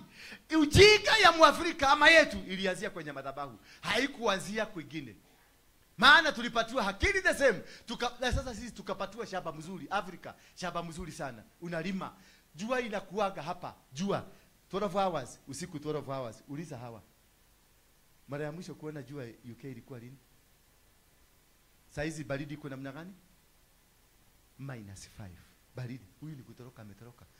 Si ati amekuja kutembea, ni kutoroka. Baridi imemweza huko. Amekuja mahali Mungu alitengeneza. Maana kule Mungu anaitaka kutembea. Huyu muulize huyu wanaonaka jua ikipita pale. Inaenda hivyo. Inaenda. Siku ile nilikuwa Moscow. Kajua kalikuja 10 seconds. 10 seconds. Na hiyo 10 seconds watu wote karibu country mzima walikuwa wamechomoka nje kuona jua. Si kuona jua. Na sisi hapa tunakuwa na jua every single minute iko hapa juu yetu. Sasa unashindwa what went wrong? Ukitafakari vizuri, urudi kwenye madhabahu, that is where we went wrong. Those people they know how to use their altars. Nilikuwa mahali panaitwa Stonehenge. Stonehenge iko UK. Kuna mamawe zimesimamishwa huko. Wameandika this is the altar that rules the world. Ukienda kule Paris, maana niliingia Paris. Ukiingia Paris kuna mahali baka nani anaitwa Charles, wanaendaka kuabudu. Hapo chini mahali wanaendaka kuabudu, kuna kijicho kikubwa kinafanyaga hivi. Hapo anavaa kajo zile kubwa na hizo kuvaa kichwa, anaenda wanafanya ibada zao hapo. Hawa watu wametutawala dunia mzima. Bwana Yesu asifiwe sana. Hawa watu wametutawala dunia mzima. Angalia 18 surgery na 17 ndio waliingia huko Afrika. Wakakamata Afrika, wakakatakata Afrika, wakaenda Canada, wakashika. Wakaenda New Zealand, wakashika. Wakaenda Australia, wakashika. Wakaenda kila mahali dunia mzima, wakakamata. Muingereza na population ya watu hawa siku saizi wako 156 million. Ukiminus urudi na nyuma mpaka 18 surgery, maybe walikuwa milioni 2. Lakini walitawala dunia mpaka saa hii wanatutawala. Saa hii ukienda Sotiki huko Kericho Highlands, majani ni yao. Ukienda Kakuzi ni yao. Ukienda mananasi ni yao. Kila kitu ni yao. Kenya ni yao. Tunainamaga wakikuja hapa tunainama. Ni territory yao. Mpaka saa hii tunaitwa Commonwealth. Kaiji kako na 156 million. Kanarani watu almost a billion. Sasa unashindwa ni nguvu wako nayo? Hapana. Ni akili wako nayo? Hapana. Ni nini hii wako nayo ambayo sisi imetushida? Mnajiulizaga hiyo? Ati ukiona msugu hapa, niliona msugu mwingine hapa nileta nani chokora. Huyo msugu ni shokora. Analalaga nje kwa matagi. Alikuwa amekuja hapa Uganda, ametafuta kama mwanamke hapa Uganda. Ameenda huko kukaa huko kule matoke, sura ikuwe mzuri. Huyo mtu unamuona hivyo, ulimuona anakaa 70 years, ni mtu wa 35 years. Ni shida. Lakini sasa mkiona msugu sasa hiyo hata mnaaguka. Niliona mkiaguka hapa. Watu naekeleaga mkono mpaka najaribu kuweka mguu hivi, nione kama ataaguka, haaguki. Mzungu tu alisimama mbele yake, unaona anaaguka. Na ni shokora. Bwana Yesu asifiwe sana. Hiyo akili ambayo ilipotea, hiyo kitu ambacho kilifanyika mpaka maisha yako sasa imekaa haieleweki. Angalia sasa hapa karibu sisi zote tumevaa mtuba. Alivaa nguo akatupatia. What went wrong? Ni nini alifanya? Ukienda hapo nawaambia, nilienda mahali panaitwa Stonehenge. Nilikuta wamejenga maminara, wamejenga mawe. Wanasema hapo ndio kogomano ya wachawi wote. Wanakutanaga hapo. Wachawi wote wa dunia wanaenda kuchukua nguvu hapo. Mimi nilienda kusambaratisha hiyo nguvu. Bwana Yesu asifiwe sana. Kutoka hapo tukakuja tukaenda kule kwa mlima, tukaenda tukainua madhabahu ingine na tukasema Kenya hii haitatawaliwa. Kutoka siku hiyo majenzi wakainuka, Kenya ikainuka. Unaona sasa Kenya ndiyo inakomboa Tanzania, Kenya ndiyo inakomboa Uganda. Kwa sababu kuna kitu ambacho hatufanyi right, na tukikifanya right tutapata ushindi. If you can be able to trace back and know the plan of God. Wakati Mungu alimuumba Adam na Eve, alimweka kwenye shamba ya Eden. Alipomweka kwenye shamba ya Eden, akamuinulia madhabahu. Bwana Yesu asifiwe sana. Akainulia Adam nani? Madhabahu. Akasema Adam, kutoka hapa kwenye hili shamba nimekupatia. Hapa ndio utanawili, hapa ndio utabarikiwa, hapa ndio utamalikiwa maisha yako. Akasema uzae, yani be fruitful and multiply. Akamwambia nimekupatia nguvu ya mmea wowote, nimekupatia nguvu juu ya samaki, nimekupatia nguvu juu ya ndege za angani, zote ni zako. Kwa hivyo nimekupa mamlaka ya dunia. Imagine, alikupatia mamlaka ya dunia, lakini sasa wewe hauna hiyo mamlaka. Alikupatia mamlaka, akakupatia hata samaki ni zako, ndege wa angani ni wako, akakupatia kila mti ambao unazaa matunda, yote ni yako. But you are still poor. But you are still struggling on earth. Unang'ang'ana kuishi. Mpaka unalia, unakaa mahali mpaka una feel you don't need to be here. But why all these things that are happening to you? Unakuta kama Judy hapa, wametoka hapa, wameenda Uingereza, sio kwenda kukaa mzuri, wameenda kufanyika watumwa huko. When this mtu anakufanya mtumwa, kahawa yetu ndio imejaga hiyo nchi. Majani yetu ndio imejaga UK. Pineapple zetu, nguvu zetu, kila kitu, utajiri wetu ndio umepelekwa. Diamond zetu, gold zetu ndio zimejaga Europe, na tunaenda kujivunia. Unakuta huko Mkenya huko akisema hey goko ni foro liotaregi. Na ni mali zenu. Ni gold yenu imebebwa imeenda kujenga huko. Na unaona tunang'ang'ania, tunasema tukisema wakati wanataka kwenda UK, kila mtu anataka kuinua mkono wake juu. Unaenda kuteswa na mali yako. Unaenda kuteswa na vitu zenu. Unaenda kuteswa na mamlaka zenu. Unakuta mapresident zetu wote wanaenda kuabudu. Wakati Queen alikufa, niliona wote mpaka Uhuru, niliutoa ama ni Uhuru, waliwekwa ndani ya Probox.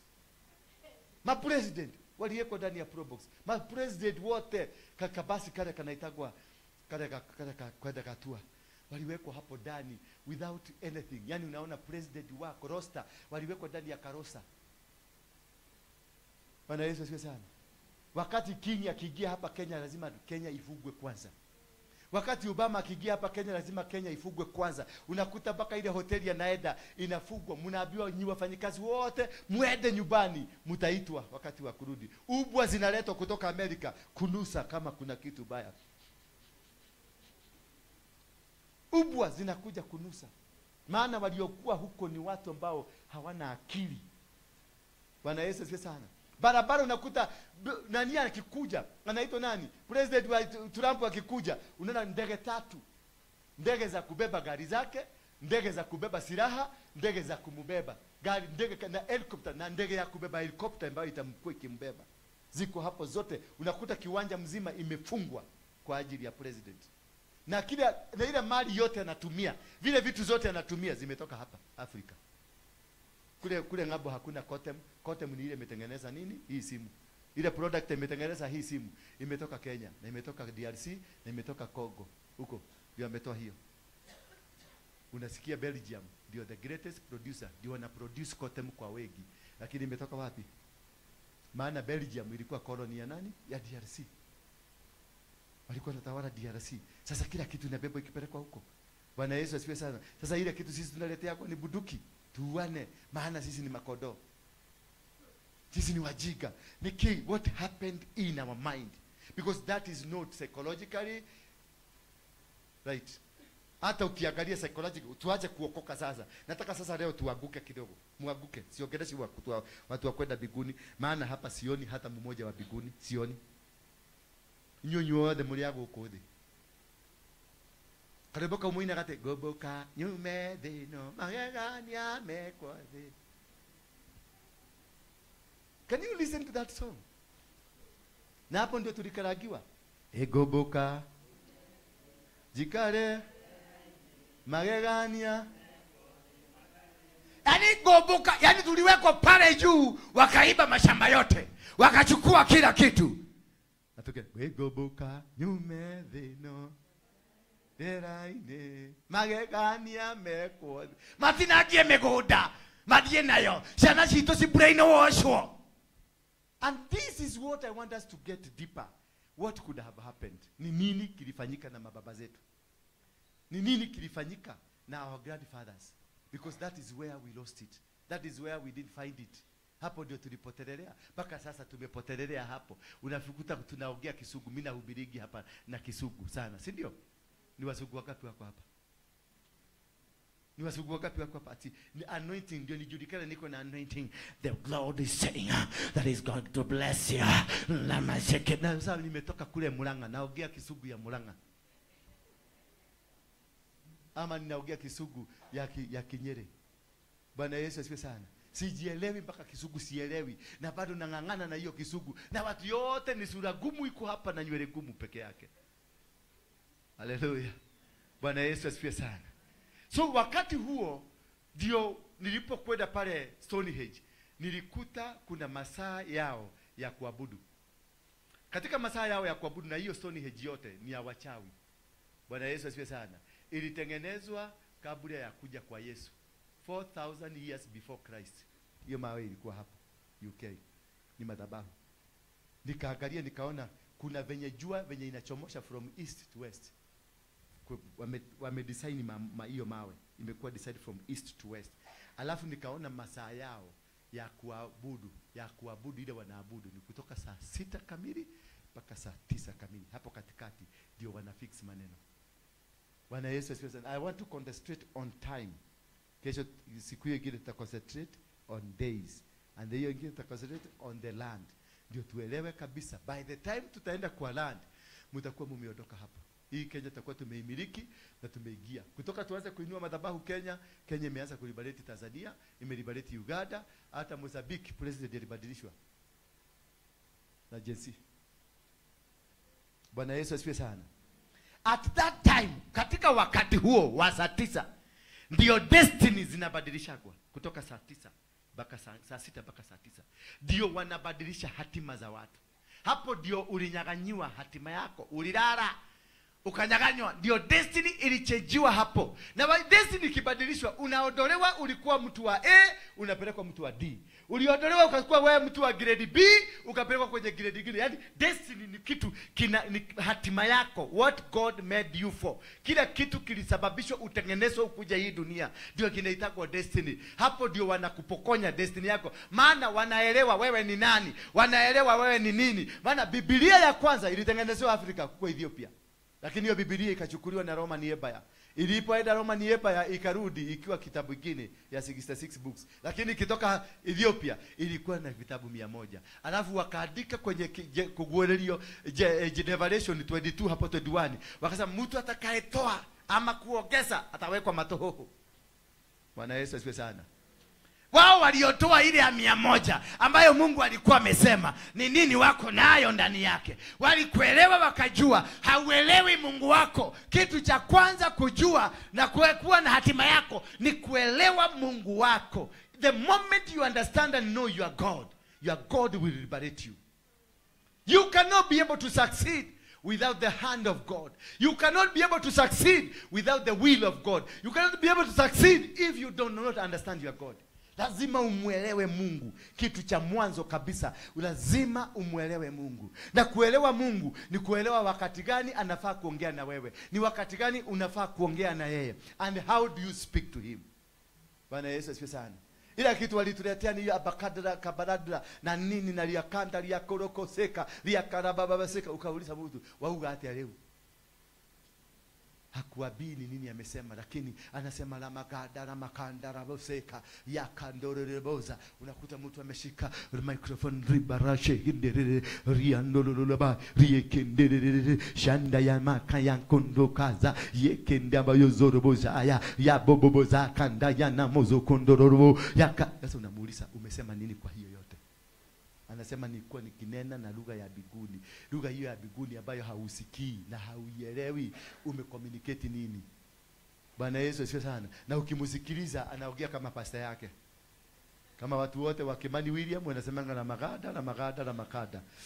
Yes, ukienda kwa watu wa Ng'ang'a, James Maina Ng'ang'a, unasikia wakilia wanasema Diana wete, riba baba baba, liakanda kakakakakakaka. Kakeke. Sasa utakuta kila mtu kanisani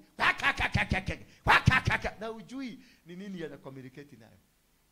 Sisemi Godioma ni baya, ni mzuri, but you need to understand and you need to have your own. Yako, sio ya mtu mwingine. Maana Mungu anazungumzaka na wewe kwa lugha ambayo wewe amekupatia.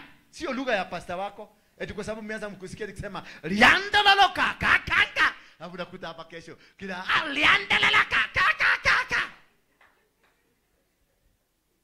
You must have your own version, your own connection with God, for you to be able to move out of the cocoon, out of the problem, out of the challenges that you have, out of what. Lazima uelewe, maana wakati Mungu alikuweka Afrika, alikupatia na code ya vitu za Afrika. Sasa mzungu akakuja akakwambia liakakakaka, lekekeke. Sasa lekekeke ni ya huko kwenye baridi, maana walikuwa navumbea baridi iondoke. Sasa hapo unasema lekekeke, hapa hamuna baridi, huko baridi inaondoka. Bwana Yesu asifiwe sana. And that is misinterpretation of the plan of God in you. Misinterpretation of the will of God in you. Maana the moment you know the God that you suppose, maana wanasema huyu ndio Mungu ambao wanamwabudu ambaye hawamjui. Musa ndio aondoke, aliwauliza Mungu, akamwambia nitaenda kuambia ni nani? Akamwambia nenda uambie I am whom that I am. Akamwambia nenda uambie ninaitwa I am.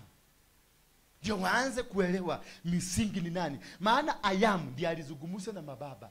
I am ndiye alizungumza na Abraham. Akamwambia kizazi chako kitaenda kwenye utumwa wa miaka 400, lakini nitakuja kuwaondoa. Wakati Musa alimuuliza nani wewe, nitaenda kuambia wewe ni nani? Akamwambia nenda uambie I am. Maana I am ni code.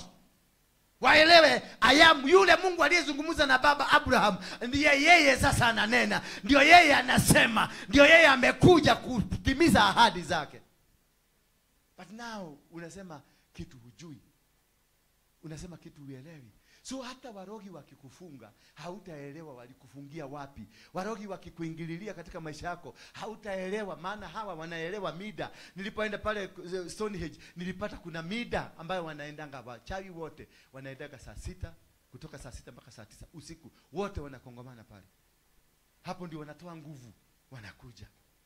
Na wanatumia element ngapi? Wanatumia element ya jua, element ya mwezi, element ya maji, element ya hewa, element ya star. 5 ndizo walikuwa natumia. Lakini hapa walisema hapa ukienda kusema mambo ya nyota wanakuambia watu wa kusoma nyota ni wanani? Ni waganga na warogi, ni washawi. Ati hao mtu akikusema ati naona nyota, naona nyota, ni divine. Lakini kwao wanatota. Bwana Yesu asifiwe sana. Kwao wanatumia jua, kwao wanatumia kila kitu. Hii saa imetengenezwa kwa muundo wa jua. The timing hizi zote ni kwa muda wa jua. Nani alikuambia? Imagine venye alikubadilishia ati saa 12 ndio saa 6 na saa 6 ndio saa 12. Sasa angalia uone akili yako kama ni mzuri. Na alikupeleka shule. Aba kudu ukasema hivyo. 1 2 3 4 ukasema hivyo. Akakuuliza D for a dog, B for a bush, what for a what. Akakufundisha hizo zote. Lakini akakuja akakwambia saa inasema vitu vingine. 12 ni 6 na 6 ni 12. Na unakaa unaweka saa yako unafanya nini? Ukienda London unafika ni mwezi gani? Unabadilisha masaa? Oktoba. Ukifika Oktoba ulikuwa unasema saa hii ni saa 6. Ikifika tu uruke Oktoba wanaanza kusema saa hii ni saa 3. Na hakuna kitu kimechange. Na psychologically na unaona mtu ameingia kwa akili na anasema sasa tumerudi nyuma masaa 2. Sasa unashindwa ni nini ilikwama? Ni gurudumu moja ilikwama ama ni nini? Kwa sababu dunia yote inazunguka the same time, inazunguka pamoja. Maana ni dunia inazunguka, yani the sun inazunguka. Sasa unajiuliza ni nini ilikwama? Did the sun stop? Jua lilisimamishwa radani na watu wanakubaliana na mtu amesoma na anakubaliana nimerudi masaa 2 nyuma. Na sisi bado tuko kwa ile masaa yetu, haturudigi nyuma. Ukienda Amerika hawarudigi nyuma, lakini ukienda UK wanarudi nyuma masaa 2. Sasa niambie hiyo ni nini? Amerika wanarudigi nyuma masaa 2. Mbona sisi Afrika turudigi nyuma? Are we not part of the planet? Equator? Is Egypt on the equator? Is South Africa on the equator? No, you cannot tell me that we are on the equator. Yes, we are on the equator, but ni wapi? Because the sun moves around the what? Si jua ndio inazunguka dunia hivi. Ni wapi jua pati moja ilikuwa ikarudi nyuma masaa 2. Hii nyingine kaendelea kwenda safari venye ilikuwa inaendelea. Hii nyingine imekwama. Hello. Kuna mahali unasikia kajua ilijipotoa, ikaenda ikapotoka, maana ilipotolewa ikapotoka. Bwana Yesu asifiwe sana. Kuna ujinga ambao tuliwekwa ndani yetu ambao umetubadilisha akili zetu.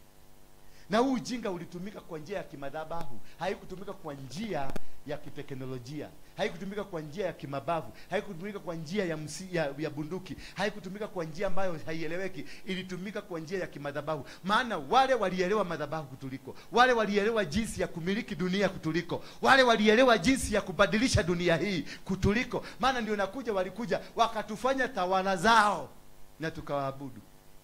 Walikuja na Biblia na bunduki lakini tukawaamini. Alafu uangalia akili yako, uangalia akili si mzuri sana. Ukienda kwa kanisa zote za PCA, kama sasa walikuta Wakikuyu wanafanya ibada zao kwenye mgumo, hawakubadilisha ibada zao. They never changed.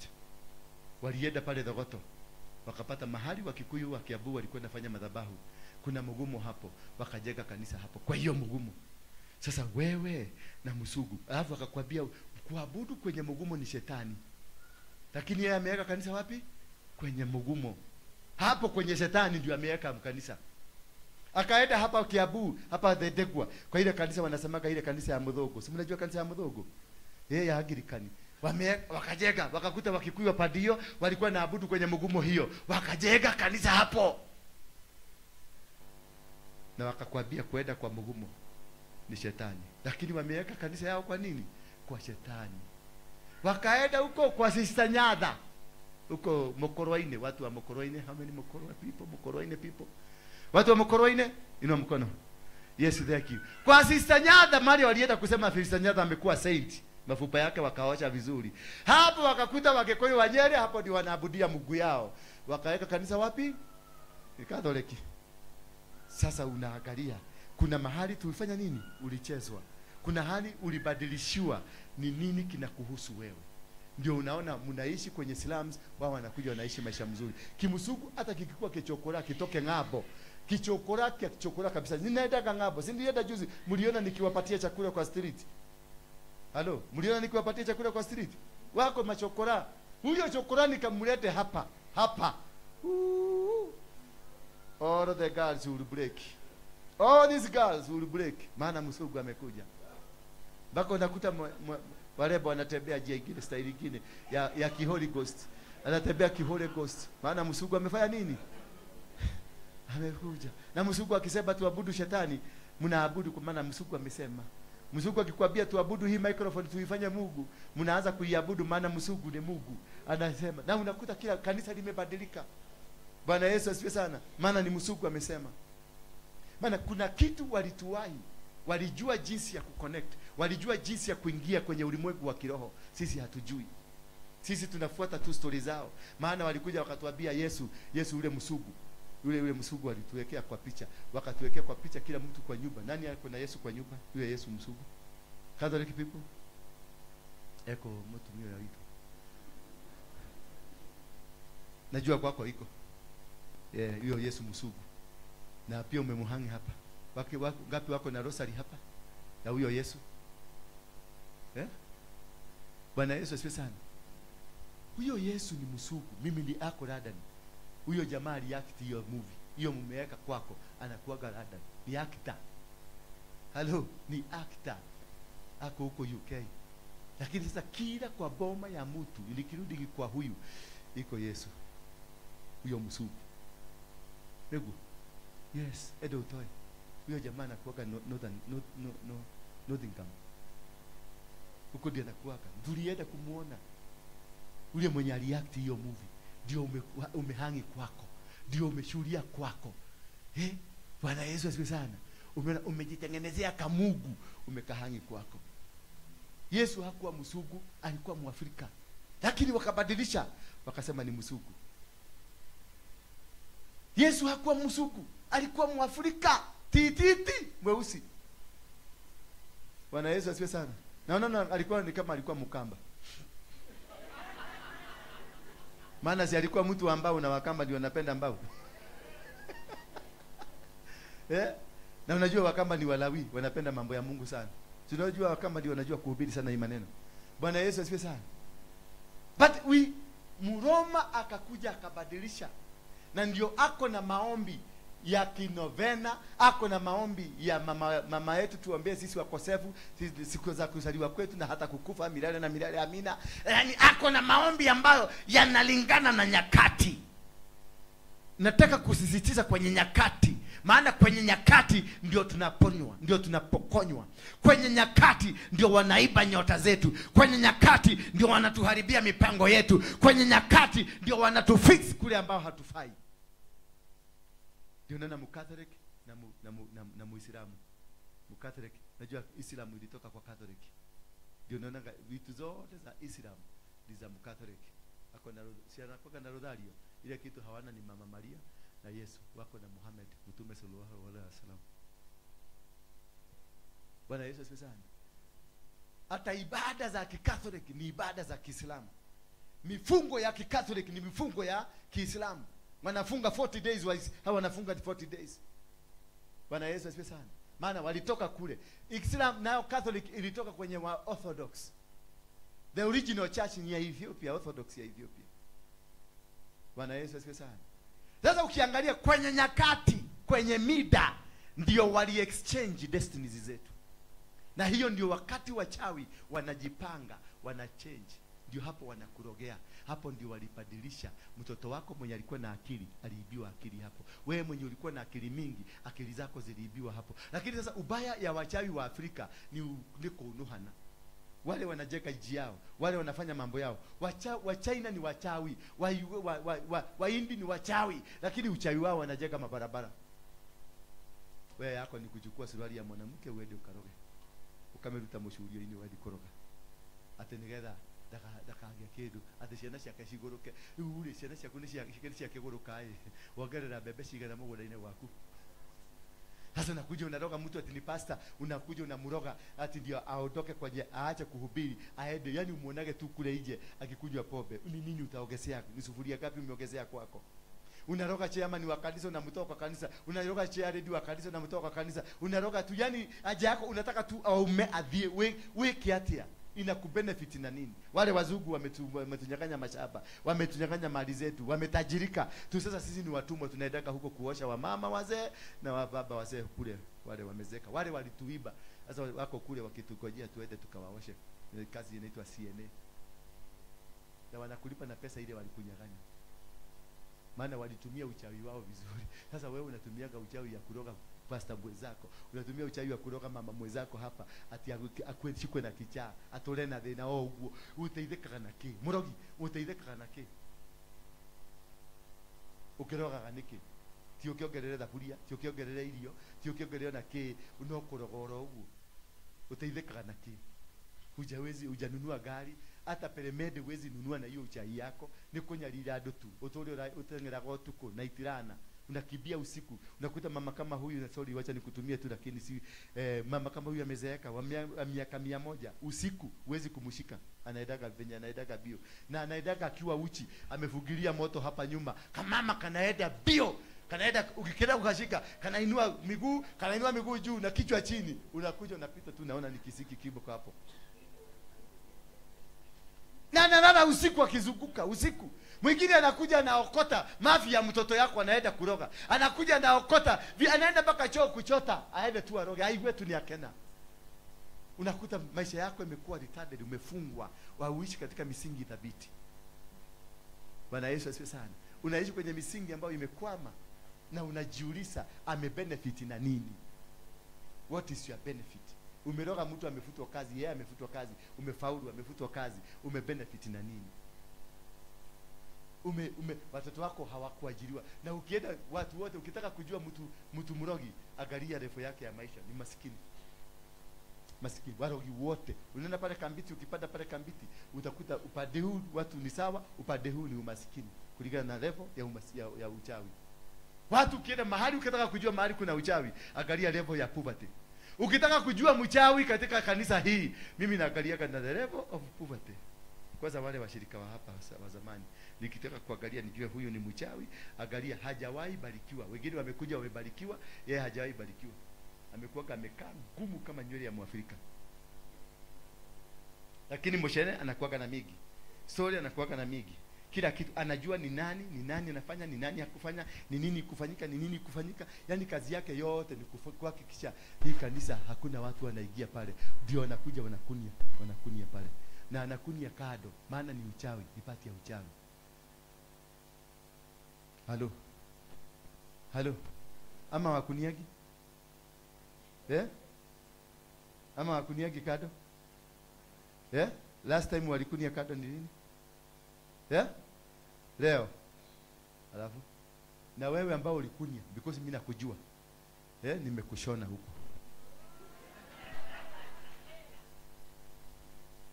Tahara gatema. Saa 9 ndio wakati baraka zako zinakuja. Saa 6 mpaka saa 9. And that is the time to know how to pray. Sio tu kuomba. Bwana Yesu asifiwe sana. Sio tu kuomba, kuelewa jinsi ya kuomba. Hiyo ndio nataka nikuwafundisha leo. Maana wale wanajua jinsi ya kuroga, na wewe unafaa jinsi ya kurogora. Kukanzo hiyo vitu zote. Maana wakati huo ndio wanachant, wakati huo ndio wanatoa maneno, wakati huo ndio wanasoma vitabu zao, wakati huo ndio wanakuja. Kama sasa hii muharo ilianza saa 9. Ikawekwa kitu. Sasa ikaambiwa ilisabu iwekwe mpaka iletwe leo. Alikuwa amekuja kuroga watu hapa. Na kama ni wewe unajua ulihara, ukuje unione kabla saa 6 usiku leo. Mimi ndio mrogi ule mbaya. Ukuje unione kabla ya saa 9. Maana ikipita saa 9 utaletwa na mashera hapa. Hautaroga, hautaenda kanisa ingine kuroga, umezoea. Sasa umefika mwisho.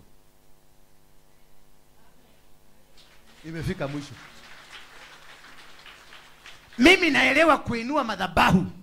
Mimi si kama nyinyi ati nemundoma hapana, mimi ninaelewa. Nimeenda mpaka huko Stonehenge kwenda kuvuja madhabahu ya dunia ya wachawi. Ya dunia, nikaenda mpaka Moscow, nikaenda mpaka kwa Putin. Bwana Yesu asifiwe sana. Nikaenda mpaka Vatican, nikaingia huko. Unajua Vatican inakaaga namna gani? Mshaijua Vatican ni nini? Ni nini? Vatican ni nini? Mfano wake nimechora na nini? Hiyo nini? Hiyo iko Stonehenge na Vatican ni the same, zinafanana. Vatican ni imejengwa hivi, alafu huko nyuma inaenda hivyo. Inafura hapa. Weka sasa kichwa ya kobra. Weka kichwa ya kobra hivi. alafu uweke mkia ya cobra. Hivyo ndivyo Vatican iko.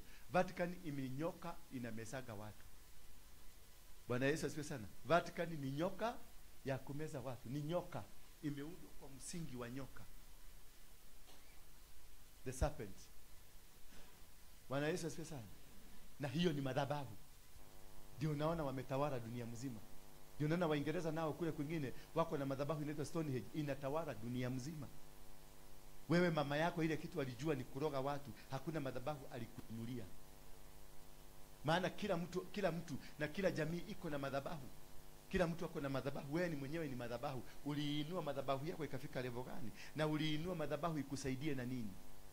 Maana madhabahu inafaa kukusaidia. Madhabahu inakuwa baraka kwako ama inakuwa your failure in life. Are you getting me? Inakuwa failure. Maana kama sasa hapa tumetengeneza hii madhabahu, ndio mmekuja kwenye madhabahu tuombe Mungu atusikie. Lakini hata tukaomba Mungu hawezi kutusikia kama hatuelewi jinsi ya kucommunicate na yeye. Hatuelewi jinsi ya kuongea na yeye. Hatuelewi wakati wa kuongea na wewe. Na kama hata tunaamuka saa 9 kuongea, unakuta kama sasa nichukue mfano, my intercessors utakuta wako kanisani kama hapa saa 9 hiyo, badala ya kunani, badala ya kuomba Mungu ndio waelewe jinsi Mungu anavyotaka, utakuta wanaongelelea watu. Wanaongelelea vitu ambavyo havifai, maana ni siri moja ya kukuondoa kwenye mipango. Twende haraka sasa. Kwa hivyo the consequences ya kuwa na madhabahu ya kiuchawi, they exchange destinies. Number 2 ni inakuwa spiritual traffic surges. Yani wanabadilisha the traffic ya spiritual power capacity. Wakikuja kama wewe ulikuwa mkulima ambao unalima, wewe umekuwa baraka yako umewekwa kwenye kulima, unakuja wanaleta madhabahu inakuondoa kwenye kulima, inakutuma uende ukafanye biashara ya kuuza kilimo. Hawakuondoi bali wanakupeleka ukauze maadisi kwa barabara, uachane na shamba. Sasa ukiachana na shamba, mahali Mungu alikuwa ametengeneza baraka yako itakujia hapo, unaondoka unaenda kwingine. Wao kwa sababu unaondoka, wanachukua hiyo nyota, wanafanya kazi. Ndio unasikianga mtu anafanya na nyota yako. Unaona vile vitu unaota ukinunua gari, unaota ukifanya biashara, unaota maisha yako ikiwa mzuri, ama unafikiria gari fulani unaona ya kazi ni yako nayo. Unafikiria kununua shamba mzuri na unakaa kidogo unaona neighbor yako ndiye alinunua hiyo shamba, the same shamba na the same price. Ivenye ulifikiria. Kumbe flow ya the spiritual flow ya kuelewa vitu zako iko, lakini zikikuja already zilikuwa diverted, zikageuzwa, kuna kule zinaedaga. Unakuta kuna mtu amekuajiri kwa kabuni yake, hakufugusagi na anakulipaga mshahara. Maana wewe umekaa huko ukiwa nini? Conduit ya baraka za kazi yake. Unakuta wewe ndiye anatumianga katika kunawiri kwenye biashara. Sasa anakuweka tu huko, unakuwa kama pet, unakuwa kama kitu cha kuzalisha kazi hiyo, utajiri wake. Unakuta jamani, kutajirika na tajirika, anaweza kuwa sister yako, anaweza kuwa brother yako, anaweza kuwa kazini yako, anaweza kuwa mpasta wako, anaweza kuwa mtu yote yule, anakutumia. Kuna mapasta wanatumia mwashirika. Unakuta mshirika kama huyu ako na anointing kubwa sana kuliko pasta, lakini anamfunga hapa, anamweka hapa, ndio anaendelea kumnyonya. Akitaka kufanya ibada hapa anaifanya na nani? Na huyu. Bwana Yesu asifiwe sana. Na hapo ndio destiny zetu zilibadilishwa. Watu wengi hapa naona ni mabilionea, ni mamilionea, lakini utajiri huo unatumika kwingine. Kuna watu wengine wanaenjoy utajiri wako. Kuna watu wengine wewe unafaa kuishi Runda, unaishi Kangemi. Kumbe kuna mtu alikuhamisha, anaishi Runda, wewe unaishi Kangemi. Yeye ndiye anafaa kuishi Kangemi. Lakini kwa sababu haukuelewa nyota yako mahali ilibadilishwa. Walibadilisha saa 6 mpaka saa 9 wakati ulikuwa milala. Bwana Yesu asifiwe sana. Namba 3, the consequences, unasikia the angelic movement. Huduma ya kimanabii, ya kiunabii inakosa kuzunguka kwako. Yaani unakuta wale malaika ambao wanafaa kuwa wanakuhudumia wanakoseshwa, wanaondolewa kutoka kwako. Kumbuka kwenye kitabu cha Danieli ni 10 ama 3 mstari wa 10. Daniel alikuwa ameomba siku 21. Aliomba siku ya kwanza, wakati siku ya kwanza tu alipoenda maombi, Mungu alimkumbuka na Mungu akampatia kila kitu alichokitaka. Lakini aliendelea kuomba siku 21. Kumbe na malaika aliyetumwa kulete bidhaa za Danieli alishikwa na mfalme wa Persia. Mfalme wa Persia ndio hawa wachawi ambao hubadilisha nyota yako, hubadilisha njia zako, hubadilisha mipango yako. Kuna wengine kule shuleni unakuta katoto kako ndio kanakuanga namba moja, unakuta kana mama yako katoto kale kengine kanakuanga namba last. Mama anakauliza ni nani anakushindaga, unataka kuwa namba moja? Kanaambia nenda uchukue kitabu cha yule mtoto anakuanga namba moja, ama nguo yake, ama tini yake, chochote chake ukichukue ulete. Kikienda pale mtoto wako next time anakuwa last, yule alikuwa last anakuja namba 1. Wanachukua akili yako, akili wanachukua wanaweka kwa mtoto yule mwingine. Mtoto wako anawekwa makogo kwa kichwa. Wako na capacity ya kubadilisha. Hata watu wengine unaona wanakufa. Kuna mtu niliambia watu hapa, sitaki kumtaja maana ni mtu mkubwa, anaweza kutukujia hapa. Yeye alikuwa akufe kabla ya msemo mwingine amekufa juzi, lakini alibadilisha kifo na kazini yake. They know how to change, to exchange death and destinies. Bwana Yesu asifiwe sana. Kwa hivyo unaweza kuwa wewe mama, wewe ni mama tajiri mkubwa, lakini saizi wewe ni maskini. Aliyekuwa anafaa kuwa kwenye hilo level alikubadilishia tu, akakuachia umaskini, akabeba utajiri yako.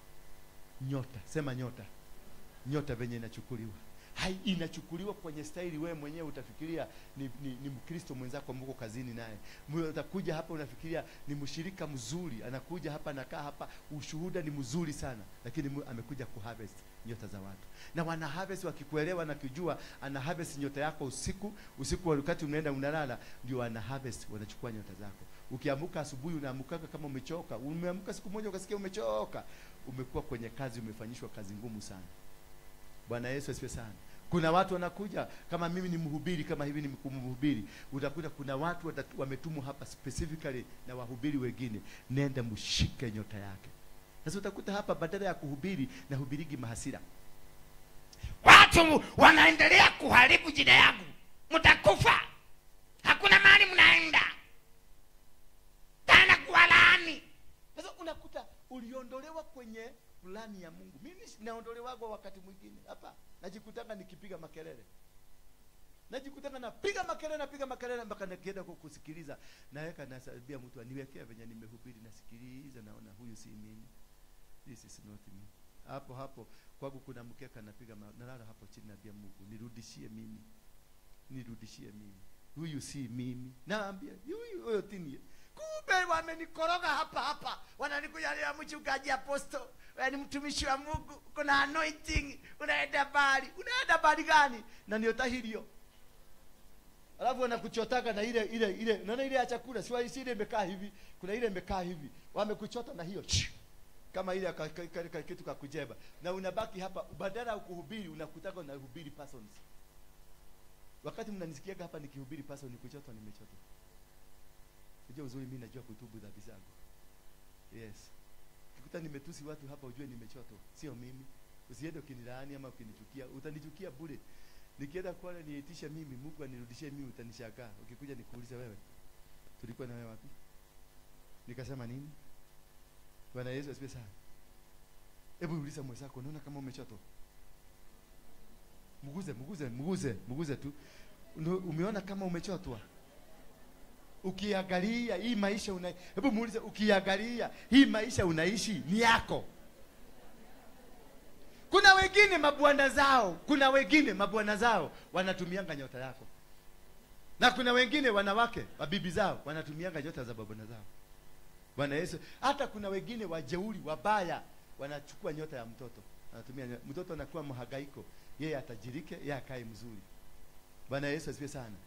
Na sana ukienda kwenye familia ambazo ziko na mtoto ambaye si akili pungwani, wale wanaitangwa autism, sio wale unakutaga wengi ni kwa nyumba za matajiri.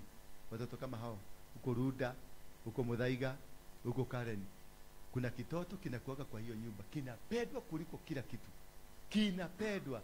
Hicho kinakuwaka kikastodian kia mapepo. Wakienda wakitoa mapepo, wakitoa nyota za mtu wachukue hapa, nyota inawekwa hapo. Wakitoa kule, nyota inawekwa hapo. Hiyo mtoto anachugagwa kuliko kitu kingine yote. Wanaabudu huyo mtoto. Unakuta familia inaabudu huyo mtoto, maana ndiye amewekwa. Ndi nyota zote, akitaka nyota ya kuuza viatu, anakuja na chomoa, anaenda kununua viatu. Wewe ukifikiria tu dunia inakaaga hivyo, the world ama dunia, life is spiritual. Bwana Yesu asifiwe sana. Life is not just life. Just life is spiritual. Anything you see in front of you, hata hizi chuma unaona hapa, ni mtu alibadilishana miguu yako na akaenda, miguu yako inatumika kwingine. Kukirabda ndio keboi anatumia kukimbia. Na haya hapa ni ushindi ukienda hivi. Bwana Yesu asifiwe sana. Hiyo maisha unakaa sio maisha yako. Maisha yako iliibiwa. Lazima udai maisha yako. Lazima udai nyota yako. Lazima udai Mungu alichokuitia. You are not living your life. God did not create a fool. Hakutengeneza mjinga. Alitengeneza yeye. Mungu alijitengeneza. Alisema tutengeneze mtu aliye kama sisi. Kama umeundwa na kama Mungu, ni kulitoa ujinga wapi? Mungu ni mjinga. Uliza mwenzako, ulitoa ujinga wapi? Kama Mungu si mjinga. Na kama ulitengenezwa kwa mfano ya Mungu, ilikuwaje saa hizi wewe unatoa akili yako wewe ni kufikiria kuroga? Ati akili yako ni kufikiria utengeneza ka message utumia watu ndio apostle kanisa ya apostle iaguke. Halo. Sasa hapo ndio unajua huyu mtu alikuwa ametumwa. Alikuwa amekuja ni mchawi, alikuja akijiita pastor, akakuja akajigageka hapa, akatafuta nafasi na akachukua namba za watu kwa sababu anajua at the end of the day atakuja kustrike. And this is how they strike. Nakibia kwa sababu time naona ni mrefu hii story. Ndio nasema nitachukua wiki 3 ama 4 kukamilisha hii. That by the time tukimalisha wiki ya 4 utatafuta wachawi Kenya hii wakose. Uzuri Mungu amenipatia hiyo manto ya kumaliza wachawi, ya kuangamiza. This is the time, this is the moment decisions are made. Saa 6 mpaka saa 9. This is the time the decisions of your destiny are made. Hapo ndio wanasema tumalizie fulani. Hapo tumalizie fulani, tumalizie fulani. Na kwa sababu haujui ama kwa sababu wamekufuga, hauelewi, wewe wamekufanyia decision, wamechukua vitu zako zote, unawacha ukiwa hivyo. You are left alone.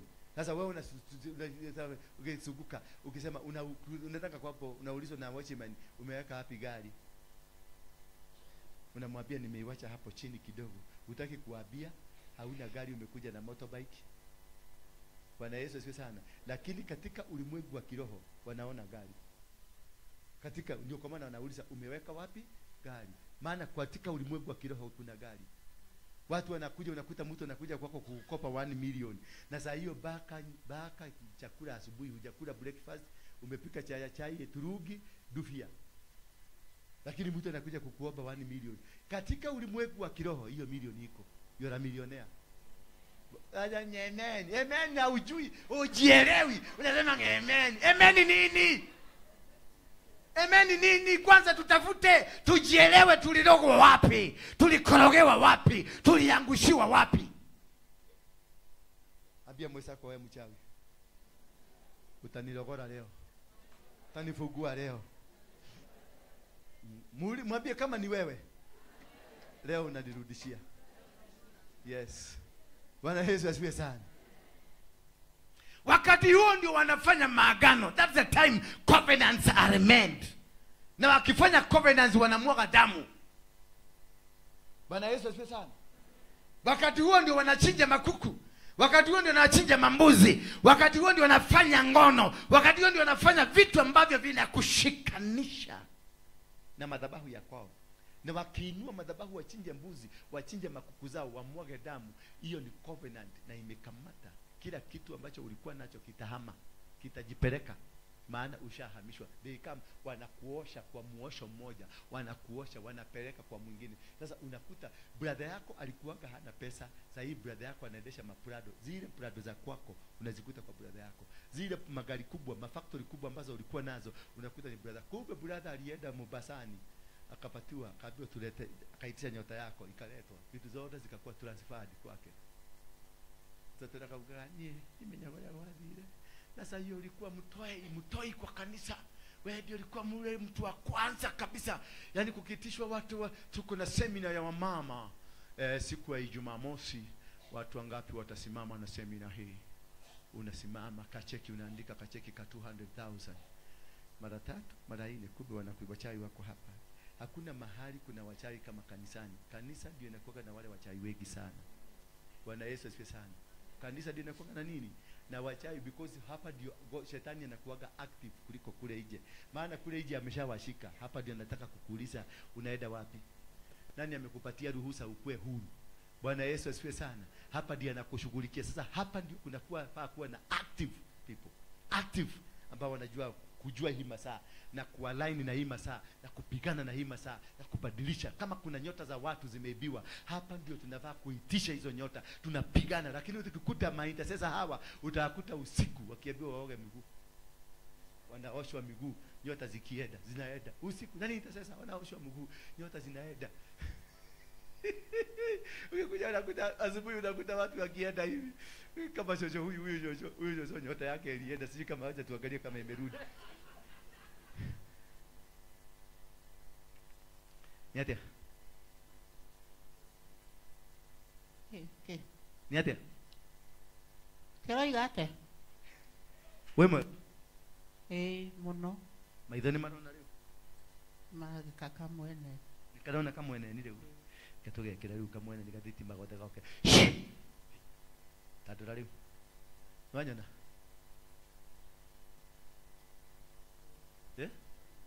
Wanyona leo. Leo wanyona ega.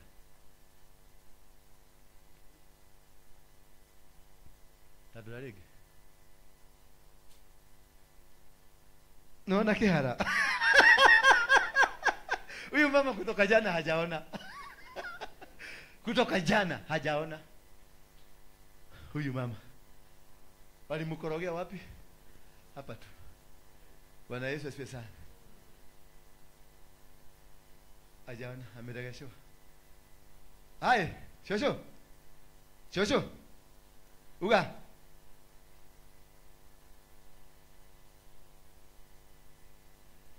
Nilana leo. Good. Nimemregeshia nyota yake. Nawe utige mishene okorogo nayo. Utaheka gado de horo maidera gate kaya jerire kaya domire kaya kire goko adonyia tejoke dute ate hare hemo de hena medaiga hare hena gedito hare na gedito urera are marehete idito.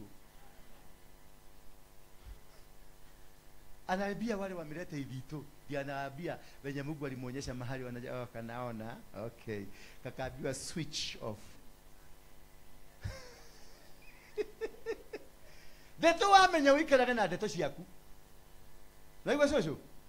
Ka wikarage na ndeto ciaku tiga mihahe mingi guku. Ruta wira uria Ngai agutumire. Wikare hari ndia guthondekire handu hakuhurukaga haria. Ikaraga wiko karia toirio. No, eha eta gwati huyo. Wewe simama. Ule coco akwe kwa mikono yako. Umesikia? Daily service. Unamwangalia, unampima damu, unampima pressure, kila kitu. Niko na mashini ya kupima damu na pressure na kila kitu niko nazo pale, kuja nikupatie. Hawa mashosho wote, hawa ni watu wa mapresha na masukari. Unaangalia kila siku. Na unawatafutia chakula kwa mfuko yako. Unawapatia chakula ile na balance. Umeelewa? Kwa mfuko yako. Si kwa mfuko ya kanisa. Nisisikie mkianza kuitishia tena mama ati unajua washosho wa chakula. Nitakuchapa Tiwa mama hajakula. Kwa hivyo apostle, unamulisikia apostle akisema tuwe tukisimama. Mimi nimesema ni kwa mfuko ya nani? Huyu mama walifugwa na mama yangu jera Kamete huyu. Walikuwa jera moja Kamete. Wakati mama alikufa aliniachia huyu mama. Na lazima nisimame na yeye. Ni rika moja, wamezaliwa mwaka moja 1919. Bwana Yesu asifiwe sana. Amezaliwa 1919 na anakuja nalala hapa kwa baridi kwa sababu yangu. Nyinyi mnataka mumeng'ang'ana kuiba nyota yangu, mumeng'ang'ana kagwire. Wacheni niwaambie, wameng'ang'ana kuiba nyota yangu. Mpaka wamekuja sasa, wamekuja wanasema wakuwe mabibi zangu, wamekuja wamesema mabeste zangu, wanasema wakuwe nini zangu. Ni nyota wanataka, si ati wanataka kuwa bibi yangu. Maadhi makamera liena ko mali ke komelia ma jikala ulekega moyo apaso weko yadagoka. Ai, mimi hamtaniweza. Aya. Mimi hamtaniweza. Hata wewe ukikaa chini yangu hawatakuweza. Bwana Yesu asifiwe sana. Huyu mama alikuwa ameibiwa nyota, shamba yake alikuwa ajui shamba yake bali iko. Huyu mama, huyu unamuona hapa, amenunua shamba na amenyang'anywa. Saizi tunakula mahindi yake ya hiyo shamba. Nilimwambia akiwa Amerika, akaniuliza, nilimwambia God will give you back your land. Najua ni mzungu. God will give you back your land. Akasema, nikamwambia sasa tumemaliza. Akaniambia huniobei. Nikamwambia nishaomba. Akaniuliza, I didn't hear you say a prayer. Sasa alikuwa anataka, Baba, katika jina ninakuomba. Hapana, I am a commander, I just command. God will give you back. Nyota zenu zitaregeshwa. Regeshweni nyota zenu. Chochote walichokiiba kutoka kwako na kuregeshea. Pokea. Pokea nyota zako. Pokea watoto wako. Pokea ndoa yako. Pokea biashara yako. Pokea maisha yako. Pokea huduma yako. Pokea.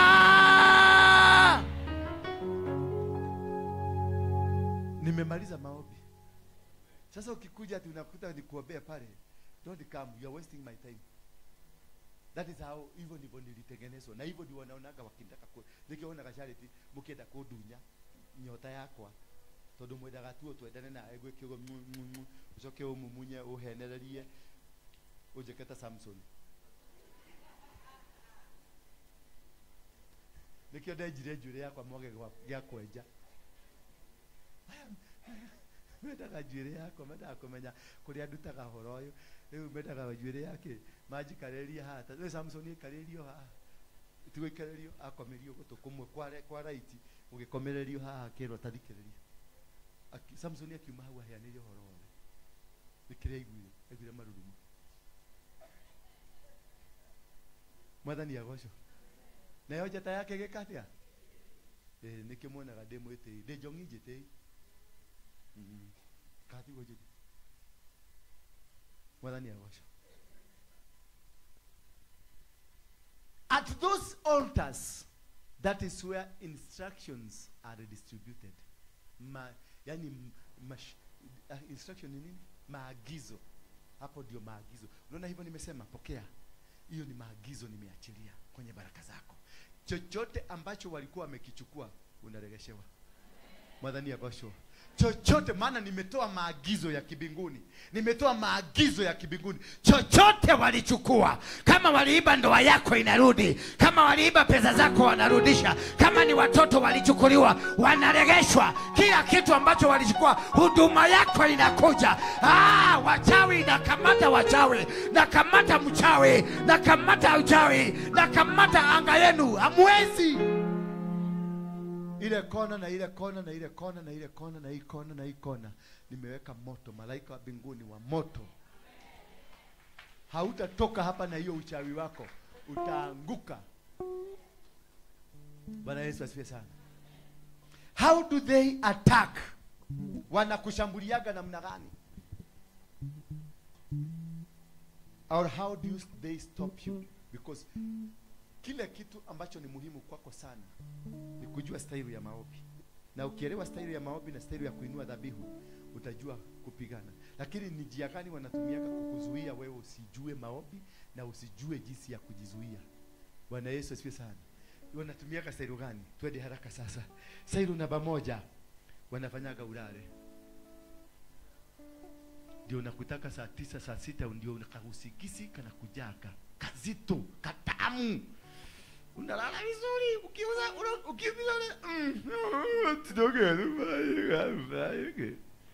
unalalaga. They force you to sleep so that they can steal from you.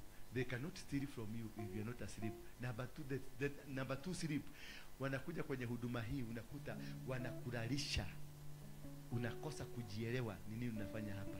Unakosa kuelewa ni nini unafanya. Ukienda kule kazini unakuta unakuwa mtu wa kusubasuba, watu wengine wanakuja na wanakuwa overtake. Kwenye biashara yako unakuta biashara ulikuwa unafanya unachelewa, unakuta tenda zimeenda. Unachelewa kitu ambao ulikuwa na supply kinaenda. They cause you to sleep. They cause you to slumber. Wanakusababisha unakuwa mtu ambaye analala kwenye biashara, analala kwenye ndoa. Unakuta huko na ndoa mzuri, lakini unakuta mzee akikuja unamwachia maid. Unaambia maid apikie mzee. Bwana Yesu asifiwe sana.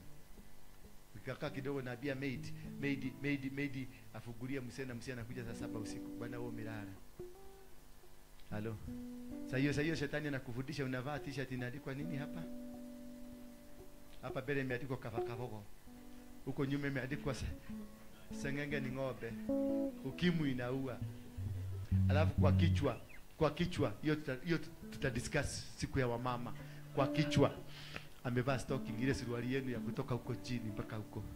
Alafu mimi nimetoka kwa bar. Kwa kabaa nilikuta kasiana kamevaa nini? Kaguo kamefika hapa. Kamefiinya tumatiti, tumekuja tumechomokea hapa juu hivi. Kamejipaka mdomo imekaa red ni kama kametoka kukunywa damu. Huko kamenyoa nywele, kamepaka rangi nyingine imekaa hivi. Alafu kakukide kako na nywele nyingine imetoka kwa macho inaenda hivi kipada. Alafu kakiogea kanaogea kwa kufanya hivi. Maana mdomo hii haiwezi kushikana kwa sababu ya rangi.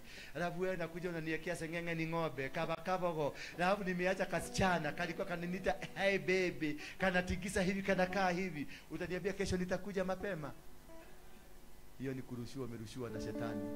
Ni mpako walirusha ndio uachane kuwa mtu wa kusaidia mume wako ama kusimama na mume wako. Kuna vimama vingine hapa hata kwake ukienda hakiezi, hakijielewi, hakijijui. Kuna vimuzee vingine hapa hakuna kitu anaelewa, hakuna, amezimwa.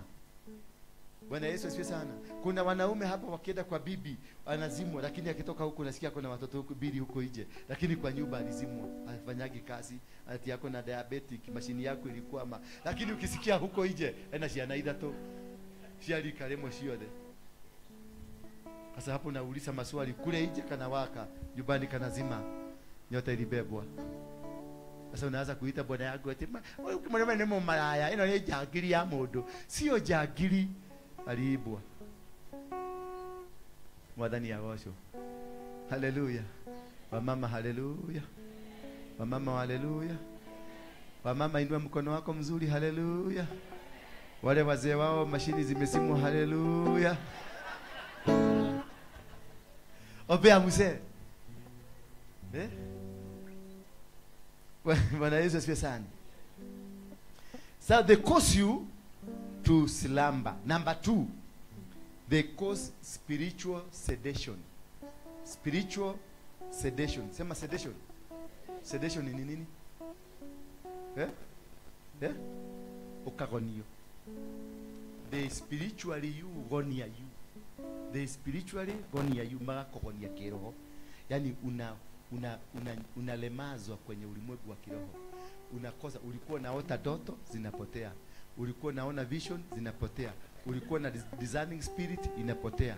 Hiyo ndio step 2 ile wanatumia. Ya kwanza wanakufanya ulale. Ya pili wanachukua akili yako wanaifanya inakuwa mayoyo. They cause a spiritual sedation. They cause you sluggishness. Unakuta hauna nguvu tena ya kuomba.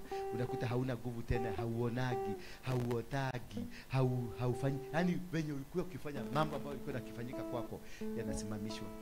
Ndio waweze kuwataka. Hiyo ni kuzima, wanafima mataa yako. Sasa ya kwanza wanakufanya ulale. Ya pili wanafanya spiritual sedation, nota wamarahoria. No matawa marathi mahoretie. Na wale wanamwahoria no tuwekatia. No tukonywa. So they don't just attack you, they prepare the attack. They don't just attack you. Wanakupeleka pusmusi pole. Ukiona pastor ameanguka, hakuanza kuanguka leo, alianguka miaka 2 iliyopita. Alianziwa pole, akaletwa tu chakula pale. Ndio naonaga nikisema wale wanapenda kuniletea tu matunda, wekelea hapa. Ndio hii madhabahu ishughulike kwanza. Kama kuna kitu ulikuwa umeweka kwa mapenzi, najua hata kushikwa mimi kama sisi kushikwa na mama, lazima inaanziaga bali, anaanza kunivuta, kiniita jina, waruige na kuita kam. Sasa Waruigi anajilete pole pole. The next minute anapelekwa kwa nyumba. Akipelekwa kwa nyumba, hawa mama wanajua hii maneno. Si mnajua hii maneno? Wanaenda wanaweka kanyama kani. Kanalalishwa kule ndani. Kakilalishwa kule ndani asubuhi na katakatiwa vizuri na yakiwa breakfast na kula. Kutoka saa hiyo nakuuliza mam, ukwenda kugoleta kali kaliko. Mama yakaimnie tamakanie nie kuyo ya mudomo kanie die daga komio na ehuragira thimu ngaigwa gutahika. Ni mamu noe ni tamakoke kadiganie no gukua gakua. Kumbe ulikamatwa. That is spiritual sedation. Ulikamatwa ukaigiswa na ukapatiwa wengine wanakarakaga. Kuna kasiana kalikuwa hapa kalikuwa kanaitwa elimu kalituambia venye kalikuwa kanafanya kanachukua sperm ya mwanaume wakilala hiyo wanatoa hiyo condom wanatoa hiyo sperm anakupikia na mayai vizuri unakula. Gabai tu unakula vizuri unawekwa na mayai unasema this the best breakfast ever I ever ate. Sasa hiyo unaandikiwa text na bibi yako tutumie 200 ya kununua maziwa. Ubwa takataka. Nafikiria kama ni pesa na tunanga kwa miti. Nasema 200. 200 hata upige maraya huko. Unauza hiyo kitu nauza. Hata uze hiyo kitu mimi nausaga. Upata 200 takataka ubwa hii. Kisichana hiki kimekaraga hiyo spams yako na yake mzuri amekaraga. Anakuambia babe samakanie dada. Yani doda idhagia ni doda akoda idhia. Yani ndio ndakapata walafu eno hito. Ukwenda kebe. Samakadre daga tu. Daga yona anenya adoge ona 500,000 cheke kaodo. Wewe tu ukakwa na giri tu hadi na giri 10. Doda kija koda idhia babe. Ndiye darega. Urasie dare. Tarehe cheki buku hiyo. Mleta makumeta kwa tia. Naandika 500. Igo eta mukagui na takataka nera mukadia akedia mwili wake rigetho ne magada meri. No harauga okwendari. Ti kwenda gwake. Bwana Yesu asifiwe sana. Sio kupenda kwake. He has been sedated. They don't understand. Hajui kule ako, hajui anafanya nini. Na sio hiyo tu, hata sisi mapasta tunakaragagwa tu hapa tu tunakaragwa tu pole. Unakutaka pasta na kusuka na kuna mwanamke anaonanga kwa kila wakati yako kwa hebu nitie kwa hapo unaenda nakaa na kwa kibu naongea hakuna kitu kumbe kwa alinikoroga alinifika kitabu akaniweka kwa mfuko ananifunguliaga kwa kabagi apostle toa neno anakwambia apostle sasa naona kula neno Bwana Yesu asifiwe sana. Mimi hapa nimekaonea hapa nimekaonea. Bwana Yesu asifiwe sana. So tuko kwa nini? Number 3, they cause discouragement. For them to win you, they will cause discouragement. Watasababisha discouragement hapa kanisani. Watasababisha discouragement kwenye familia yako. Watakutubisha msee atachelewa tu. Yaani watakosi msee achelewe na Naivasha. Na ni gari tu kulikuwa na jam ndio uanze kukasirika. Ndio uanze kuwasibia. Discouragement inaletwa na makasiriko. Unaanza kukasirika. Kila wakati ukienda unaona bwana yako hakukuja na kitu, unaona umeanza kukasirika. Ukiona kanisa kama hii uliobewa kitu haijafanyika unaanza makasiriko. Mara ukakuta ruse pale kwa mlango, ruse naye ni wale wanawaka moto, akakuwakia moto, unakuwa discouraged. Just watakosika kitu kadogo sana katasababisha discouragement. Bwana ni agosho. Kakitu nini? Kadogo katakosi discouragement. Katika hiyo discouragement unakosa kumfuata Mungu, unakosa kuomba Mungu, unasikia umechoka, unadaiwa togeda koho ya gayesio. Todo umaka toroni 7 days ukikuta nyumbani unakuta maneno yameharibika. Ndio unasikia maripoti inakuja discouragement. Bwana Yesu asifiwe sana. And number 4, the last one, they cause astral surveillance. Astro andika jina astro. ASTRAL, astro surveillance, yani monitoring spirits. they cause the monitoring spirit to move around you. Mahali popote unaenda, there is a monitoring spirit. Jambo lolote unalifanya, kuna monitoring spirit. Ukienda kwa choo, monitoring spirit. Ukienda wapi, monitoring spirit. Hakuna kitu unaweza kufanya. They keep monitoring you. Ndio wajue ni nini unapaga. Ndio wajue ni nini. Ukiangalia kama siku ile tumeenda kwa mlima, unakuta kuna wakati niliwaambia tulikuwa tuende upande ya Kiabudia, tukabadilisha tukaenda pande ya Nanyuki. Maana walikuwa wanatuzuia, walikuwa wameweka watu wa kutuzuia tusiingie Kiabudia. Bwana Yesu asifiwe sana. Hata hapa sasa kuna monitoring, kuna watu wamesetiwa na kina Woru na kina wale wengine wameseti watu wapi? Hapa wa kumonitor tunafanya nini. Kuna watu wa Manyuro wako hapa wa kumonitor tunafanya nini. Kuna watu wa kila aina wako wapi? Hapa wa kumonitor tunafanya nini. Na mimi kutoka leo ninawafuga, hamtatuona tena katika jina la Yesu Kristo. Halo. Tuliokuwa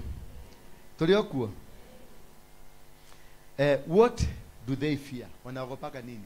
Tutamalizia hapo. Wanaogopaga nini hawa watu wachawi? Wanaogopaga nini? Leo nilikuja kuwapatia siri zote. Ndio sasa tukianza, maana tunaanza vita. Kutoka leo tunaanza vita, tunaachilia makombora. Tuliwasikiliza, si tuliwasikiliza wakifanya vitu zao? Si tuliwasikiliza wametenda vitu zao, wametengeneza vitu zao. Sasa na sisi ni kuweka gia yetu, tulipuane, kilipuanie huko juu. Spiritually pum pum chini, wala taenda chini aende chini. Haleluya. Ndio nawaambia masiri zao, ndio mjue tunawajua. Hatufanyi hivi kwa sababu, nafanya hivi kwa sababu mlifikiria mimi ni mjinga. Mimi si kondoo. Mwambie mwenzako apostle si kondoo. Si kondoo. Ni mtu mjanja katika ulimwengu wa kiroho. Mimi na operate na 6D. I don't operate in those dimensions. I operate on 6D. It's the sixth dimension. You can imagine what kind of a person you have around here. Kuna mama aliwaambia hapa, siku mtaelewa mnakuaga na nani, mtajielewa, mtajua kukaa dunia hii vizuri. Yes. Hallelujah. Mpaka mama amenishangaa. Yes. Najua kuna wakati wengine lazima ureduce, urudi chini kabisa ndio ukae na watu ndio muigiane hivi vizuri. Si ati siwezi kufanya maneno kubwa kubwa. Hapana, mnaonaga nasitua kaka kitu kidogo hivi. Kenya mzima inabadilika. Sio mimi, ni Mungu ambaye yako ndani yako. Bwana Yesu asifiwe sana. Ni Mungu. Kiuliza watu wa Mukuru massive. Simameni Mukuru, watu wa Mukuru na wapenda. Mukuru kwa Ruben, simameni. Na mleo mumelembeka. Wapigieni makofi. Mukire kwa fio mugetha kareta ri ufio. Yes, that's wonderful. Mungu awabariki sana. Tutaonana kwa kona yetu, si ndio? Huko ndio tulikuwa tunaishi.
akaniambia hebu kisimama kidogo.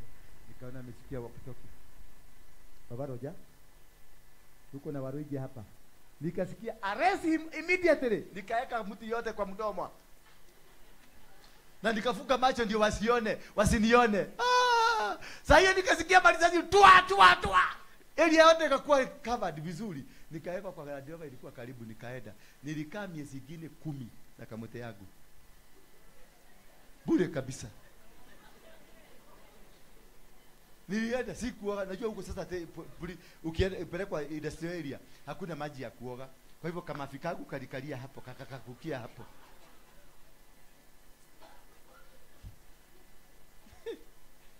Nona wewe unatulite yone koma. Dahunyokete giuma kwa wainga. Gesha kejoya.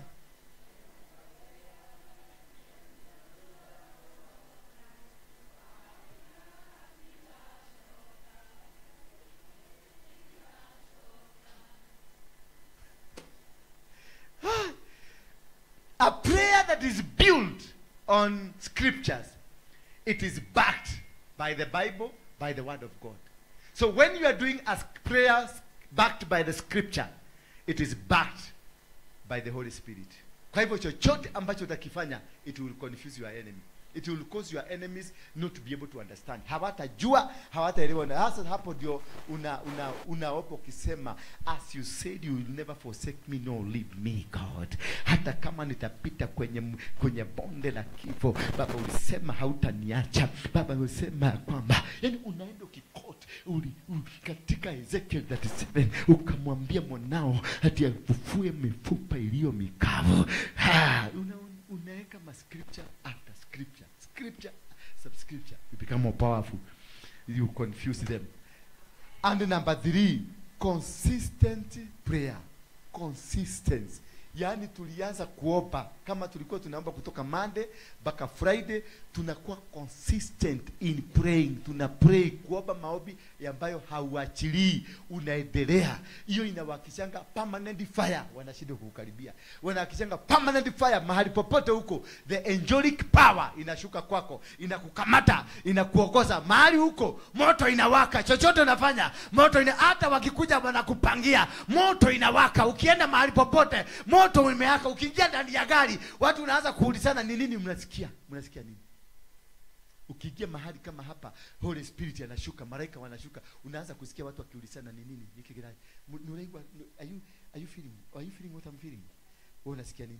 Nasikia kama masikio yangu inachomeka. Masikio yangu inachomeka. Nasikia huku moto, nasikia kiurugari keho. Si unaona kuna watu wanakuja wanakaa hapa, unaona wanashida wakifanya hivi. Ni moto. Mpaka wamenunua kale kitu kwa kufanya hivi. Ni mwaki ule waka na haha. Consistency. If you make this place a fiery place, moto inawaka daily. Kuna maombi hapa daily, ndio unaona wamekoka shosho, kwa sababu wale wana target shosho atoke hapa kwanza ndio wafanya kazi yao. Bwana Yesu sio sana. Na huko shosho darauma shosho lakini babe ni aje deke hanya akane kabebu gako kira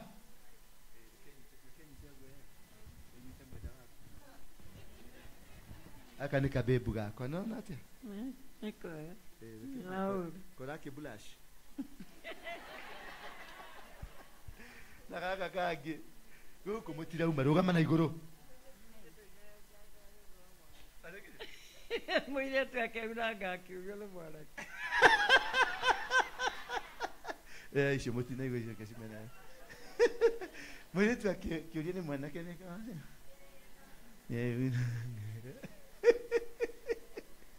madani yagosho. So if you can have these 3 prayers, specific or targeted prayers, and a prayer built on scriptures, and a consistent prayer, you confuse the witches. Unawaharibia network yao yote inaharibika. Hamutawaona tena. Ndio mmeona wakati tulianza maombi hapa, walianza kuchomoka moja moja. Wale watu wote wameona wamechomoka hapa. Wale mlikuwa mnaona ni kama wao ndio masogo hapa kanisani. All of them walikuwa wachawi, for your information. Najua wananitazama. Apart from a few. Wengi wao walikuwa wachawi na waganga. Kama kila hao.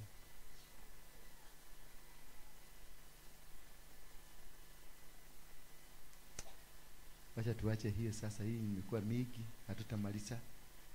Ndio kwa sababu naona ni saa 8 imeenda sasa na nusu, ndio tupate nafasi ya kurudi saa 10, si ndio? Ndio tumalizie saa 10, si ndio? Ndio niweze kufanya deliverance. Otherwise nimesikia vizuri. Hata umesikia vizuri? Kuna kitu umeelewa leo? Tunaenda deeper. Sema we are going deeper. Until we put them naked. Yes. Lazima tutawatoa guo. Sema wachawi.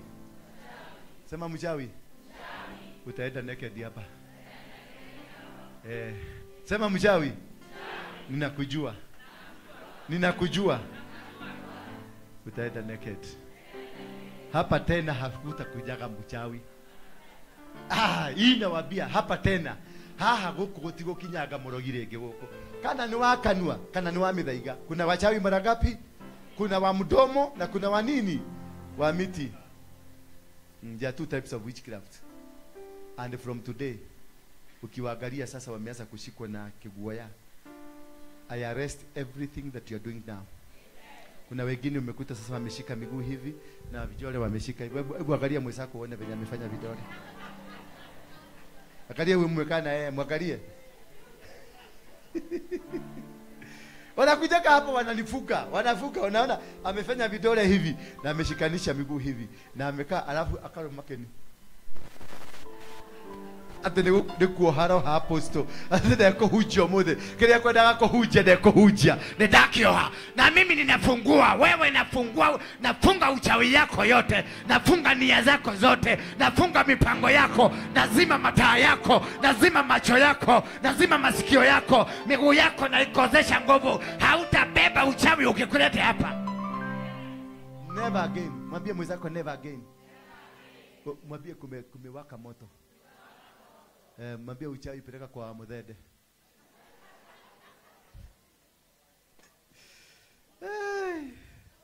Tusimame kwa miguu yetu. Nataka tuligidhie kegosho moja mzuri. Alafu mtengeneze sadaka zenu, fungu zenu za 10. Na kama uko na sacrifice, hapa ndio pa kutolea. Sasa nataka kabla, hebu kaeni chini kidogo, kaeni kidogo. Kwenye nani? Kwenye siku ya wamama ninataka kuwapikia chakula mkule. Ndaweka mambesa zile za round hapa, kama ikue kama 5-star hotel, na mkule chakula. Nimetafuta chef wa kimataifa, international chef, atapika chakula ki-international. Na sina pesa ya kutosha.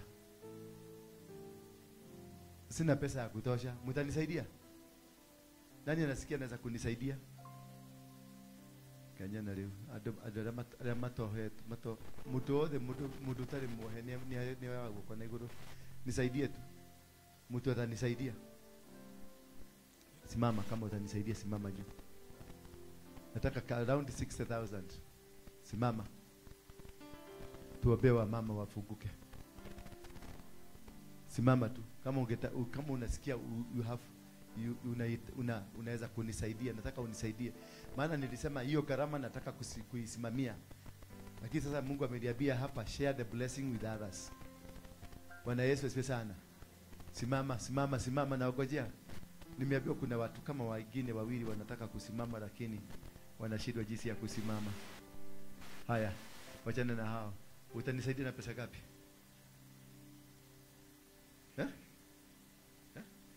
Okay. Wote nisaidia na ngapi? Dari. Okay. Wote nisaidia na ngapi? Bili. Wote nisaidia na ngapi? 5,000. Wote nisaidia na ngapi? 5,000. Wote nisaidia na ngapi? 2,000. Wote nisaidia na ngapi? 3,000. Nani mwingine? Hao wengine hakuna mtu bide. Kagwa diri ate.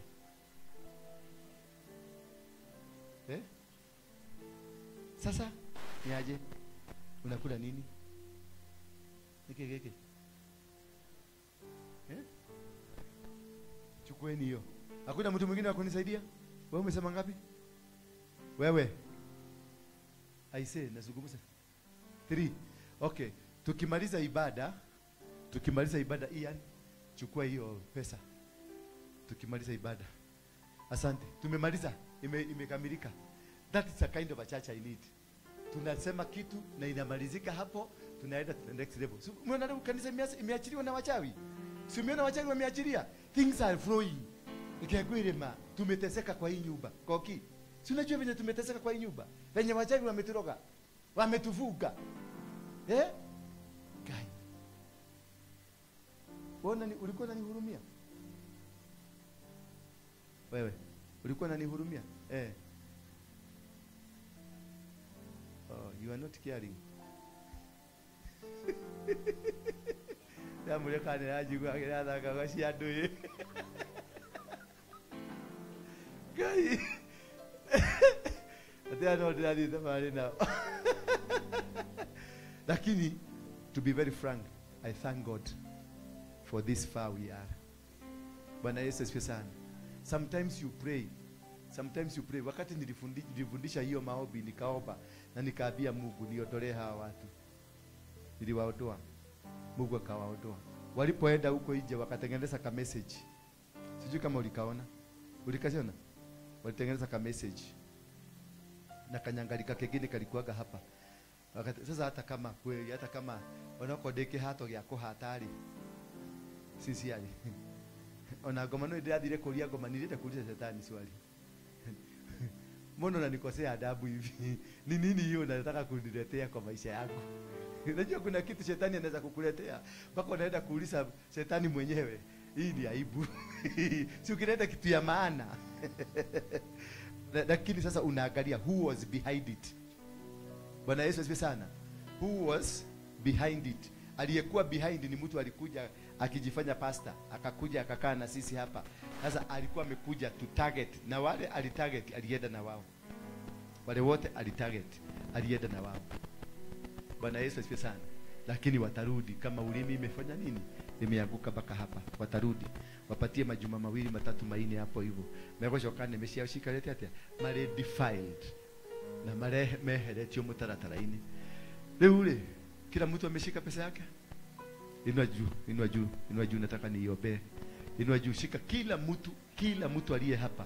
Hata kama ni shilingi 1, shika na mkono yako. Nataka kuachilia baraka. Nataka kukufungulisha kutoka kwa wachawi. Nataka kukufungulisha kutoka kwa nguvu za waganga zilizozikufanya mpaka waleo hauna kitu, mpaka waleo unateseka. Watoto wako wanateseka, wewe nyumba yako mnateseka, familia yako mpaka toshokoro tunateseka. Hiyo laana lazima ifunjike leo. Ni madhabahu tunainua kwa ajili ya kuvunja madhabahu yoyote yaliyoinuliwa kwako na shetani. Inua juu.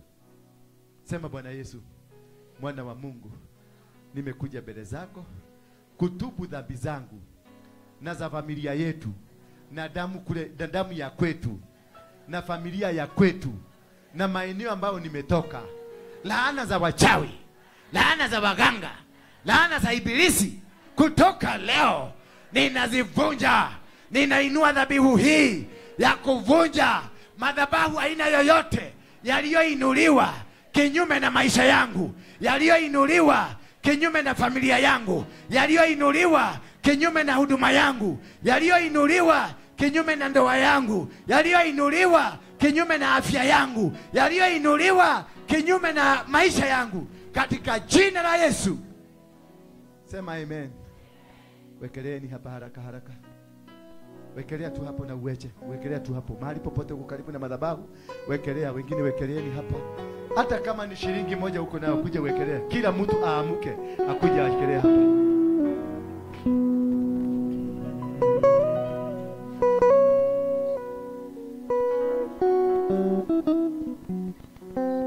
Kwani mada leo yuko?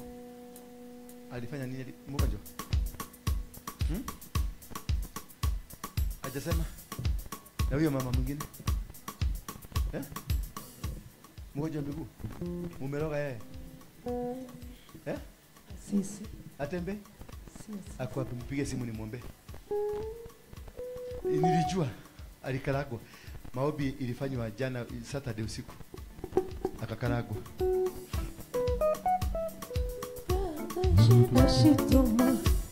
Kila Kila mtu aliye hapa, uhakikishe umefikisha miguu yako hapa. Ukifikisha miguu yako hapa unafunguliwa mara moja. Every demonic power against your life is broken. Every authority against your life. Every spirit of witchcraft. Waganga wote na wachawi wataondoka. Waganga na wachawi wanaporomoka, wanasambaratika, Mukuru massive. Yes. Yes. Toka haya. Budia rege iga kuona madudu. Budia rege gaiwa. Iga kuona madudu.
Halo.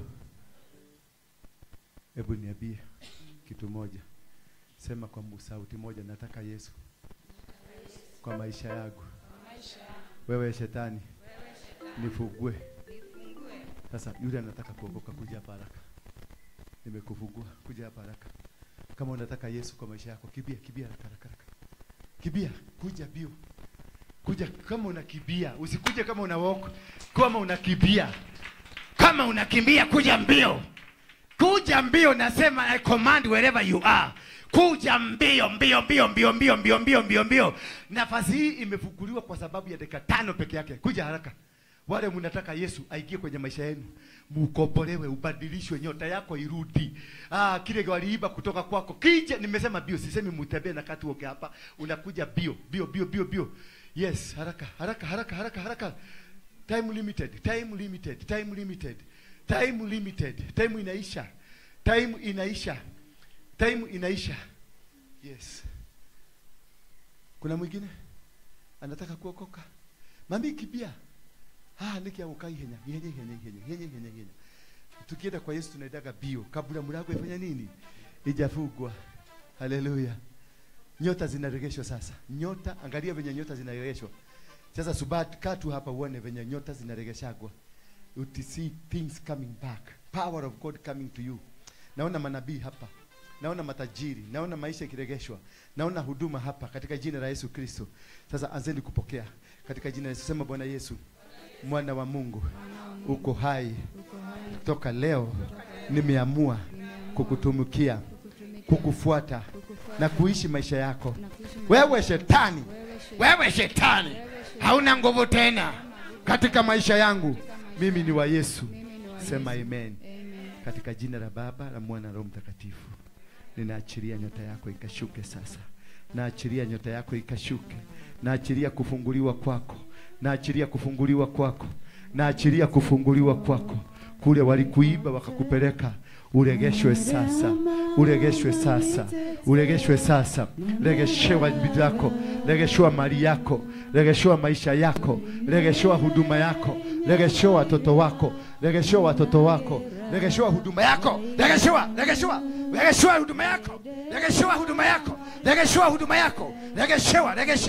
regeshewa watoto, regeshewa mashamba, regeshewa mali yako waliiba wakapeleka kwa waganga, regeshewa nguvu zako zote, regeshewa mamlaka uliopewa kutoka mbinguni, regeshewa in the mighty name of Jesus Christ.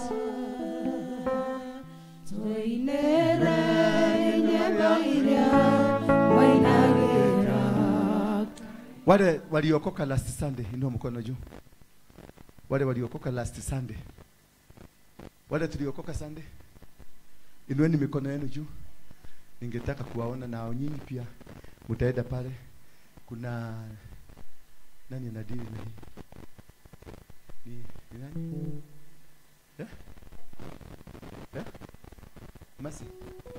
Masi ule. Masi na huyu. Nani? Huyu, wewe na wewe. Mtadili na wao, mchukue namba zao.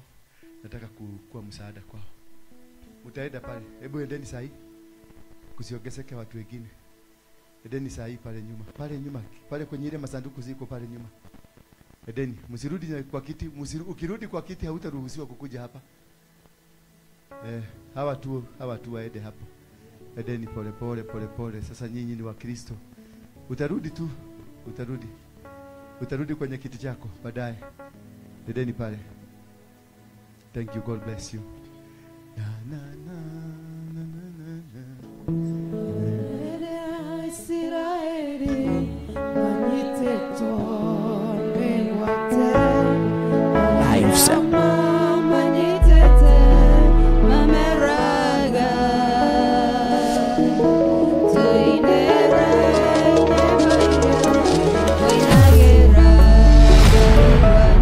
Bethel Clouds TV, empowering lives.